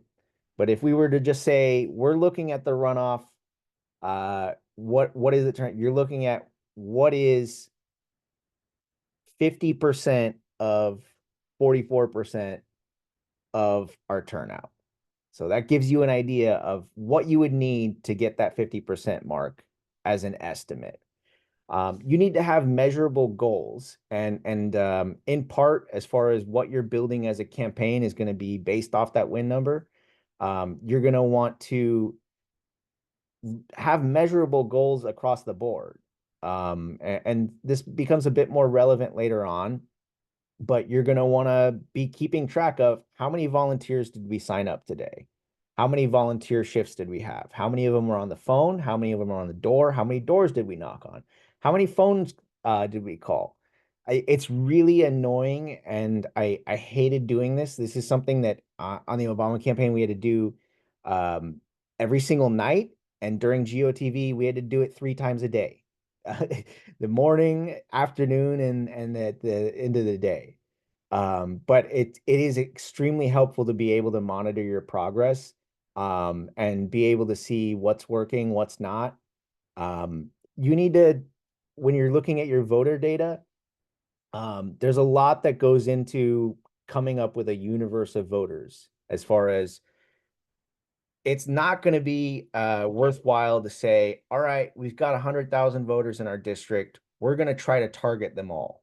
There are some people that are going to be, for a number of reasons, not necessarily open-minded to your campaign, or might be less likely to turn out. And depending on what you're trying to do, if you're targeting frequent voters, infrequent voters, whatever, you're going to want to make up, a kind of different special brew in who you're trying to put in your universe, depending on what your appeals are as a candidate. You might say, I want to go a little bit heavier on the Latino vote. I want to go heavier on the senior vote, whatever. But you're going to want to have a universe of voters that is more manageable, that you are working with and targeting within. As in California, PDI is kind of the game.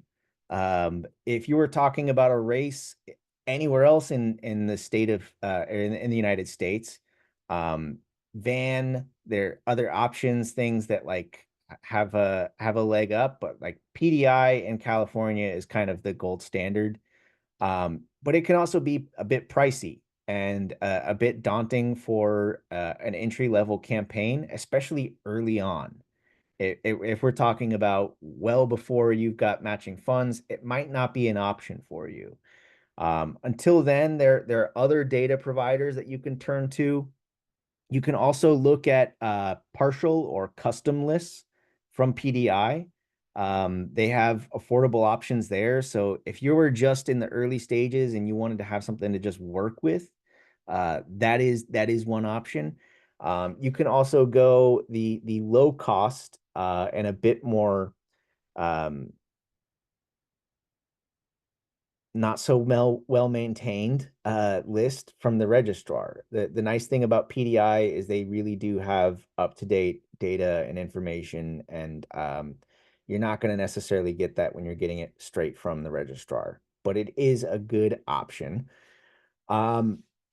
When you're working in the field, you want to value your volunteers. I was always told on the Obama campaign, like, they'll come for Obama, but they'll keep on coming back for you. That's through building one-on-one relationships with your volunteers, and making that connection. You want to make sure that they have a good time, and you want to make sure you're training them well, so that the data they're recording is accurate, but so that they actually feel like their time was well spent and they want to come back out there. If you don't train them well and they're knocking on doors and not doing it the right way, they're going to have a bad time.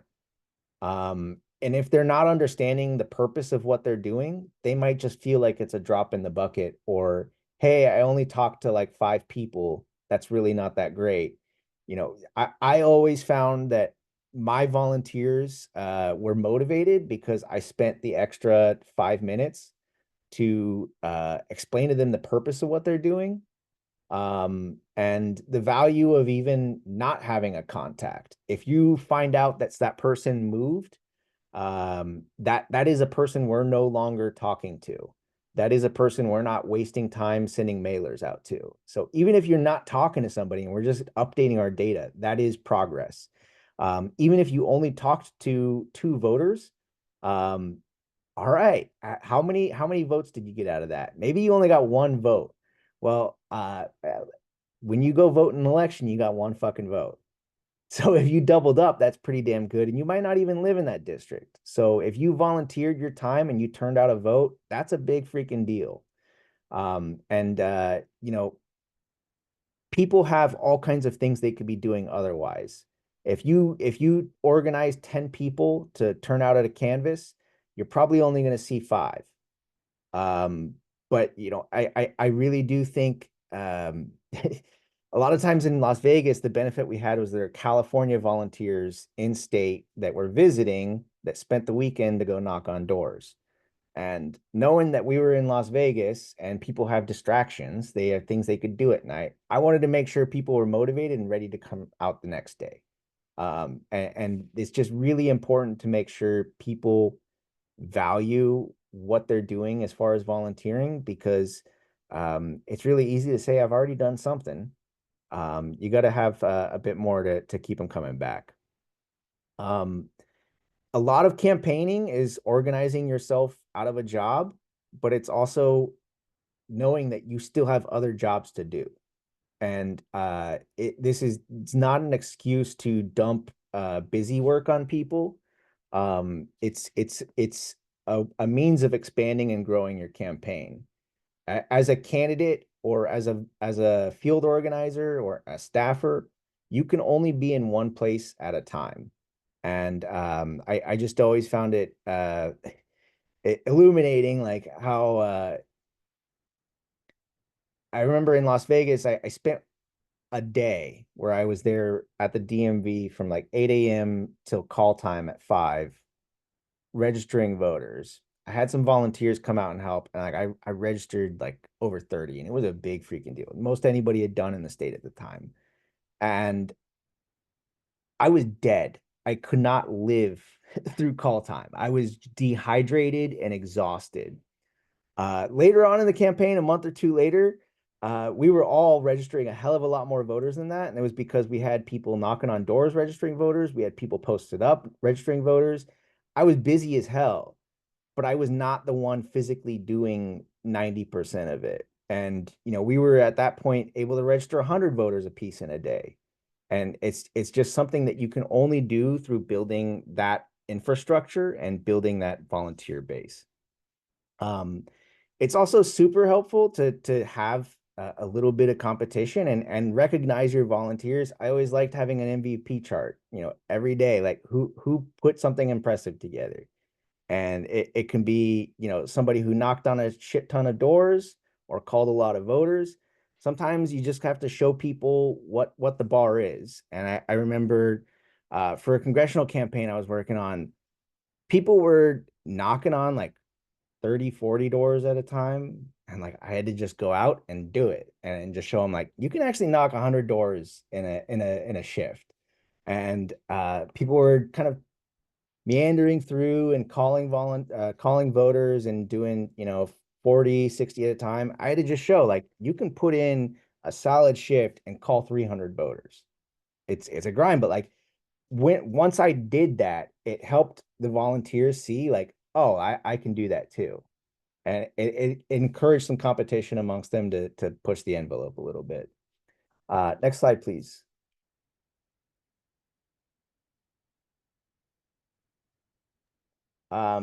Communicating your Let me message choose of video. change. Um, Okay, good day. Wanted to just flag, there's a really helpful essay in here from Marshall Gans called What is Public Narrative? This is someone who helped provide, you know, the really basic grassroots organizing foundation for folks like Cesar Chavez, Dolores Huerta, Barack Obama, and it can be a weird slog to read through and might seem really basic and elementary, but I promise there is a purpose. Read through the whole thing. And the basic outline and concept is that like you have to tell a narrative and you have to relate it to people.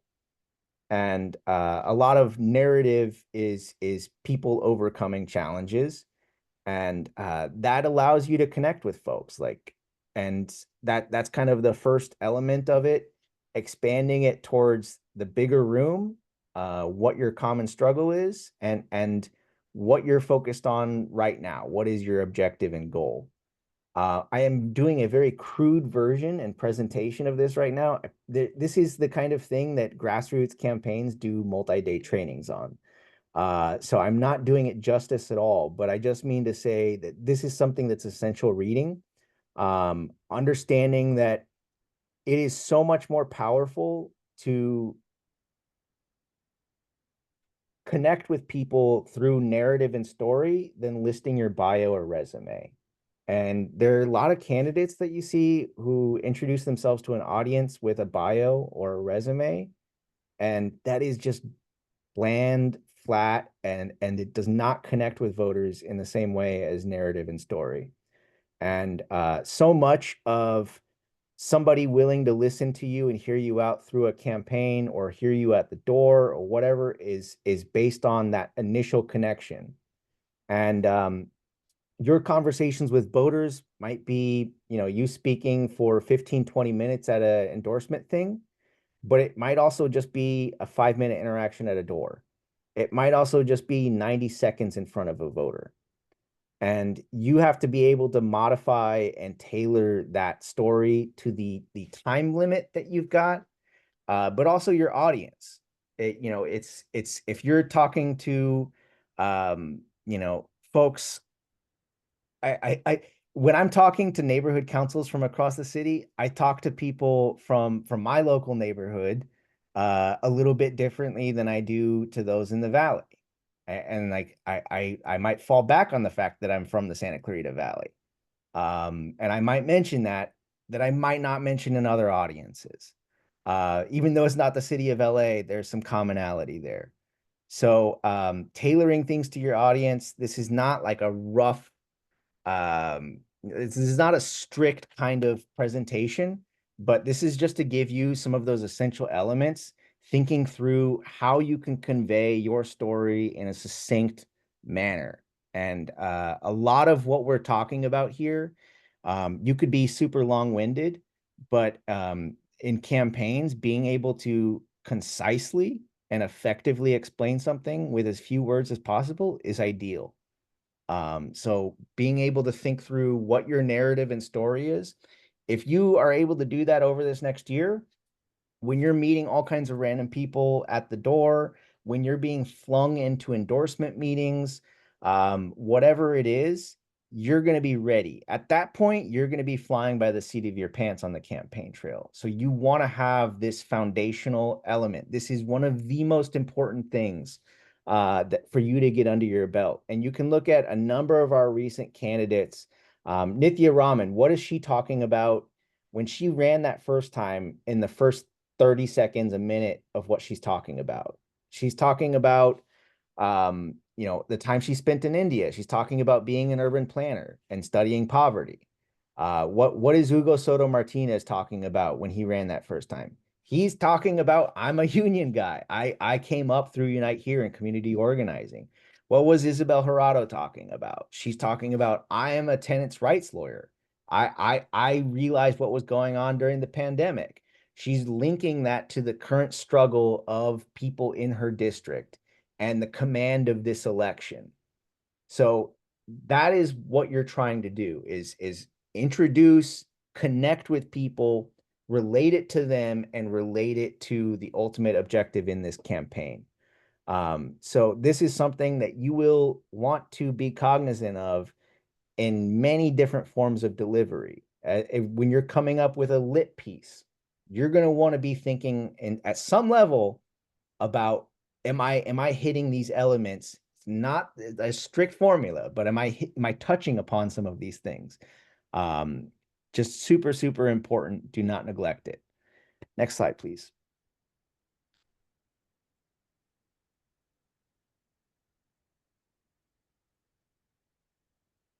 Are we on paid comms? I don't know if we skipped something or jumped ahead a tad. Yeah, we Paid should be okay. comms. Just really briefly on lit. This is, you know, a walk piece, something that people are carrying door to door, a flyer, a piece of mail. You want to be, you know, thinking about this at a glance. And I like to call it the trash test. Um, do people have any goddamn reason to not throw this thing in the trash? You like people decide within a second or two whether your mailer, whether the thing you put on their doorstep or you handed to them is going in the trash, they're going to read it over, or they leave it on the table for their spouse to check out when they come home. You gotta gather their attention, and sometimes that's why we see the, you know, weird things like in the CD6 special we had a candidate wielding a sword on their mailer they sent out. And you know, it's weird, it's a little gimmicky, but like, hey, that is a thing that catches people's attention. And maybe the next time you knock on their door, the voter says, "Oh, you're the sword lady." They at least have a reason to remember who you are. And that is something. You want to think about this piece of lit, this mail that I'm putting together.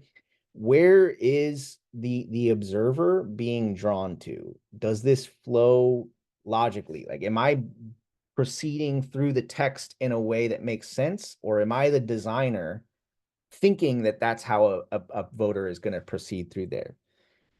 You want to really understand the balance of text, and that you don't want to just have a wall of text. You want to have it organized. You want to have people drawn to things appropriately. You want to play with different font styles or having big key words or phrases bolded. You know, you want to be avoiding the wall of text, because most people hate that and it does nothing. Um, you want to get some fresh eyes on it, and preferably somebody who's not been working on it. But I really like to show you know, a piece of lit to get some eyes on it to somebody who's not even really into campaigns, because that's sometimes the most honest information you get as far as how your average voter is going to look at it, digest it, and react to it. The last thing is compliance check. Do I have all of my disclaimers proper on here? Do I have the text that needs to be in there? Is it bold? Is it 13-point font or whatever it needs to be? Does it have additional info at ethics mentioned in there? Like, does it have everything that needs to be in there? And I don't care if somebody put it together and you assume they got it right, or I don't care if you told the graphic designer, hey, this is what you got to make sure you put in there. You double check. You don't trust anybody. You make sure before you send anything out, you proofread it, but you double proofread your compliance information. Another thing that's just really important to remember, like, you don't need a super savvy graphic designer. And Canva is actually your friend. And I really love Canva for campaign lit because it is cheaper, it's user friendly, it's got the basics of what you need. But the most important thing is it's not stuck on somebody's computer. And it can be really tempting to say, hey, I have a graphic designer friend. They can work on it. Well, one, they might be a graphic designer, but they don't know jack shit about coming up with campaign lit. Two different beasts. But your thing that they're doing for like for a courtesy is stuck on their computer. And if they didn't put the right text there, or you send it off to the printer and they say, hey, this color or the alignment has gone all whack, and you just need one small tweak, you're stuck waiting for your graphic designer to get their thing together. And it takes time to print stuff. It takes time for it to get in the mail. And you don't want to be in the situation where ballots are out in the mail and you haven't sent anything in the mail, and you're waiting and it's going to take a whole week to get something together because you don't have it in for the printer before the weekend and you're backed up. So I love Canva because that allows the designer, the campaign team, and the candidate to hop up on a computer and look at a thing together and make edits if you need to. So I just I'm not paid by Canva, but I do actually really love it and prefer it over Adobe or whatever, anything in that realm. Jamie. I also want to second the Canva. The neighborhood councils get a paid Canva account from the city. So the paid Canva account, you also don't have to worry about any of the licensing issues as well. By paying for the account, you get access to all of the upgraded material. So there's also two, if something that you're looking at, there's art, there's video content, there's music content that's all included without having to worry about clearing licenses or anything else of that nature. One thing that a lot of people look for on any lit that you're putting together is where's the union bug? And in my mind, if you're raising a bunch of money and burning it on the campaign trail, and some of it is public money, you might as well make sure that the people doing it are getting adequately paid. It can be a bit slower. It can definitely be a bit pricier, but it's in my mind the way to go. And there are a lot of different printers out there that you can turn to, and you might even have to bounce from printer to printer and have a few that you can turn to because folks get busy, backed up at different times. They have different things available and in stock. And I've always found them to be super helpful as far as just talking through quotes and getting an idea of like, all right, what are my best specs for something to put in the mail or something to put on the door? What do I have to have blocked out? Whatever it is, they are there to help you. So it might be daunting and intimidating if you're not, super seasoned on the campaign end, but Canva, people to turn to are your friend. Gonna breeze through these last bits really quickly because we are over time. But digital has definitely popped up a lot more over the last 5-6 years as far as how much bang for your buck you can get on social media, the ease there, digital ads via YouTube. TV is an option, but unless you're running citywide, it's probably not going to be the best thing for you. But it is an option out there. And just one point of emphasis, a lot of grassroots candidates, campaigns, lefties out there might poo-poo on paid mail as a waste of money. You're just filling up people's mailboxes. And like, yes, I feel that it's true. And knocking on doors is something that can go a really, really long, far way. But as a grassroots campaign in the primary, you might be able to knock on, 30 to 60, 80,000 doors if you're really like pushing it.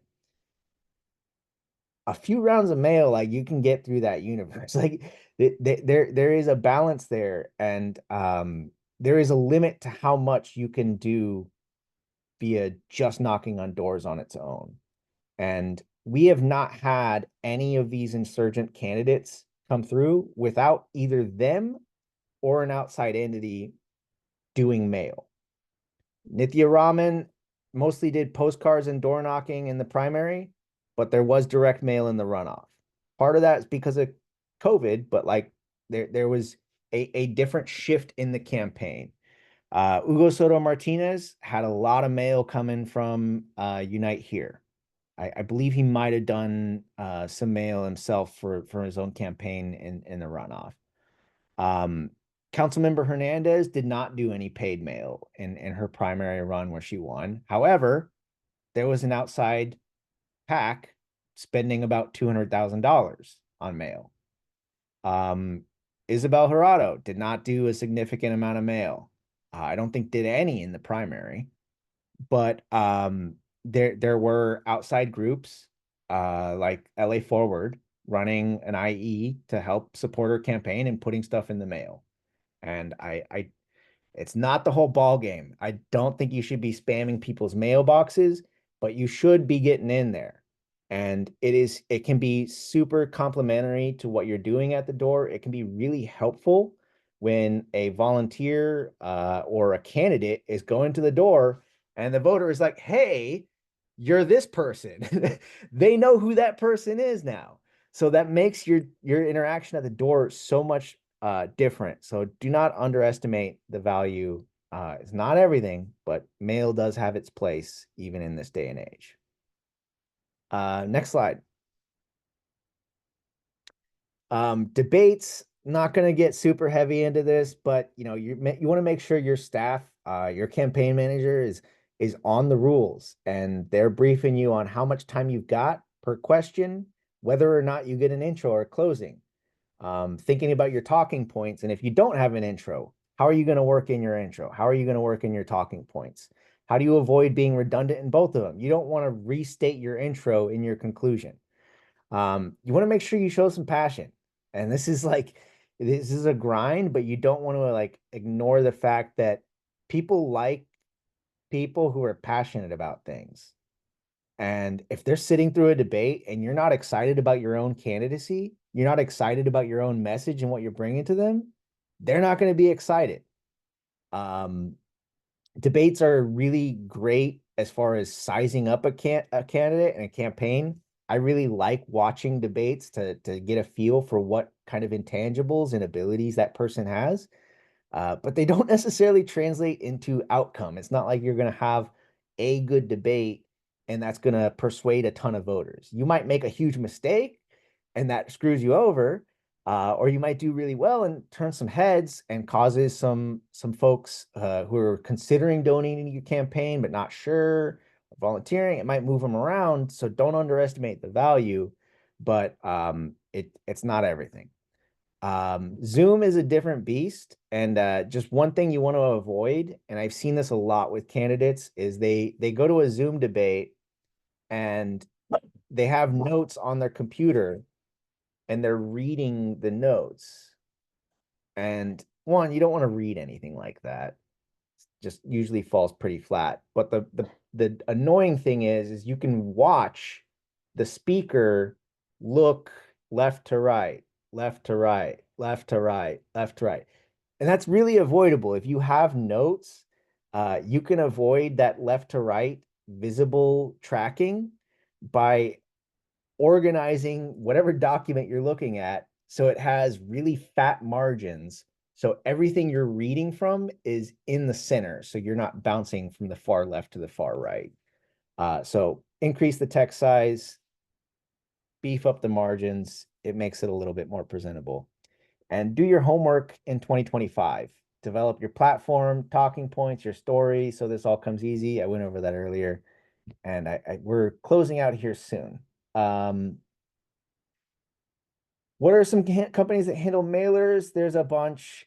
Some of them have firms they're connected to that mail them out. They might just be the printer, but they got somebody they work with. A good one nearby that I've used a lot is Mitchell Printing. There's like a Hollywood Printers. Jamie, you got some to throw out? No, I just wanted to caution about with mail drops, you need to be cognizant of how long the mail is going to take and how long it needs to be at the printer before there is a lead time that's needed if you're trying to hit a specific date for the mail to drop by, and you've got to be really cognizant about that and map that out on your calendar if you're going to be investing in mail, because a mail piece that comes after the election is wasted money. Yes. And whatever you're doing in developing a mailer will take more time than you think it will, probably twice as much time. So think about that and think about the print time, which can take days, and as well as the ship time. And sometimes that involves the mail that you're having printed in Boyle Heights at Mitchell Printing going all the way up to Santa Clarita Valley before it comes back down here in the USPS system for distribution. So that can take a number of days, and you want to factor that into what you're thinking about. Next slide. Endorsements, the big beast, the big dog, LA Fed, they are the big player here in Los Angeles. To even get a seat at the table and present to the big COPE board, you need to have a letter from a union asking for you to be at that event. So that's something you want to think about as far as, is there an individual union that I can turn to get a recommendation to present there? There's Democratic clubs, small ones that can be a little bit sloppy and weird because they allow anybody who, that's a Dem to pay a little bit of money 30 days in advance, and they sign up and they can stuff those Dem clubs. We also do have the Democratic Party, which for those, an enormous chunk of those are chosen at the ballot by the voters, Democratic Party voters. There's a lot of drama as far as Dem party stuff, especially if you're running against the establishment. But in everything you're doing here, you got to manage your time, because all of this stuff comes up at once, and you're dealing with debates, questionnaires, endorsement stuff all at the same time, and you got to prioritize what's really important for you. Next slide.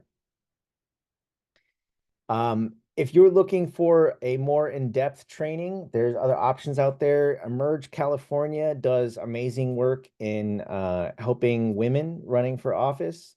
Really, really some of the best stuff out there. LA Forward and Ground Game LA from the left side of things also have campaign trainings that they do. Jamie, anything to add? That was a relic. Apologies. All good. Next slide. I think this might be our last one. Yes, it is. Apologies for going over. We knew that we would not make it in 90 minutes. That was aspirational, but we are here, and happy to take questions if anybody's hanging around to pitch any. But as I said, 2025 is the time to do your homework. Get much more familiar with your district. PDI has a ballot tracker where you can look at, our most recent cycle here, and look at turnout. And that can be super helpful to be able to see demographically what the individual dynamics of are in certain districts. Look at past election results for the race you're eyeing. There's a movie, Street Fight, that features, it's a documentary about Cory Booker and his failed run for Newark mayor. And it is just an excellent documentary, even if you don't like Cory Booker or his politics, to give you insights on the dynamics of local races and the kind of shenanigans you can face, and just like what the grind of a campaign is. So it's the kind of thing to maybe sit down with your significant other about and make sure they're okay with what you're getting into before you get into it. Really, you should be spending time paying attention to city council, and issues you care about. Do your homework, read the reports. But the big dogs you got to think about are budget and finance committee, planning, housing, and homelessness. Tune into those committees, especially when they're doing work.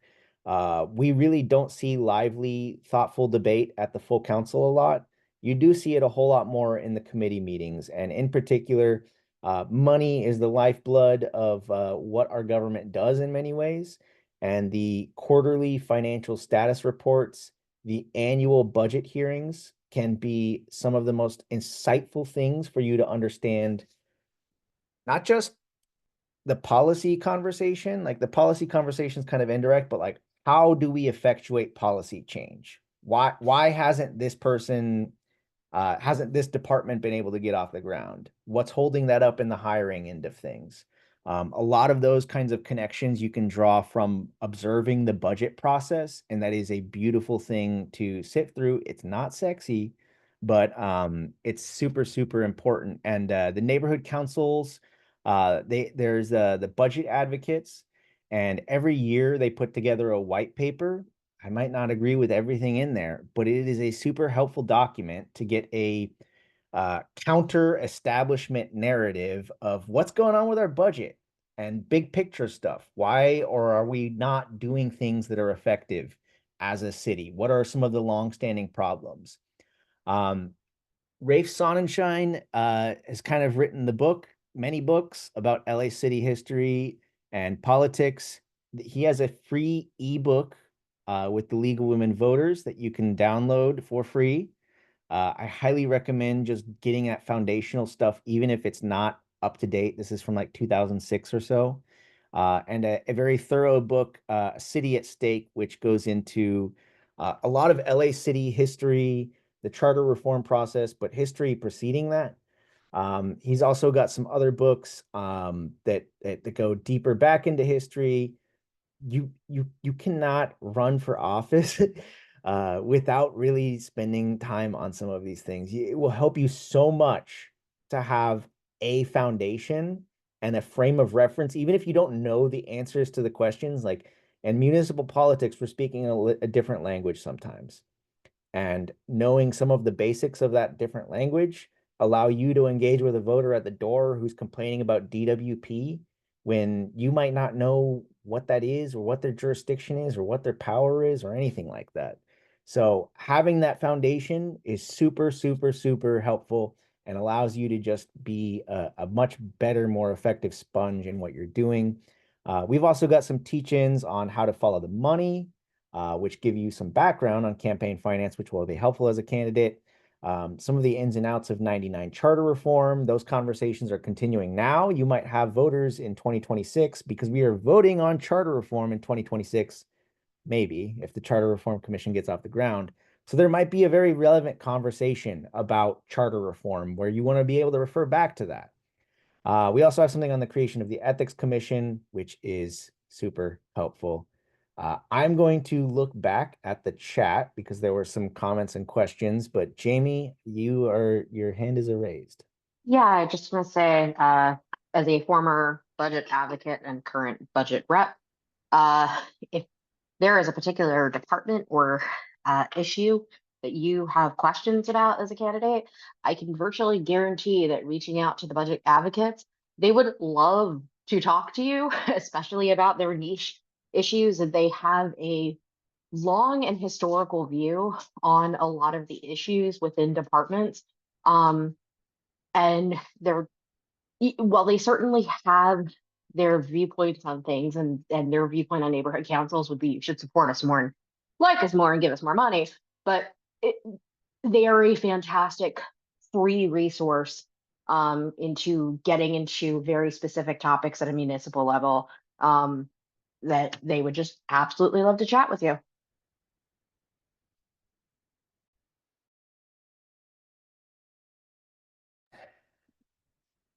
Liz noted that budget committee hearings are helpful on 2x speed. That is helpful because we have YouTube for our committee meetings. And I always found listening to Mark Ridley Thomas at twice speed was actually really beautiful and not slow and painful like he normally speaks. So agreed there. Any questions, thoughts? Please feel free to reach out to us individually if you want to just talk more about a potential run, or if you're trying to work on a campaign or you got a friend or whatever. We're happy to be there to turn to. Do not view us helping you out with some pointers as being behind any particular campaign. All of us individually, collectively, will have our own process in deciding who we may or may not support in 2026. However, we believe in competitive elections and having an accessible process. So we are happy to help you and point you in the right direction. And yeah.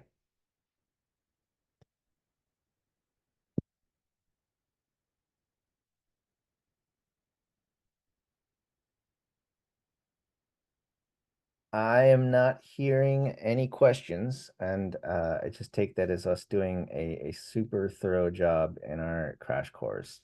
And I applaud you for sitting through it, and thank you all for your time.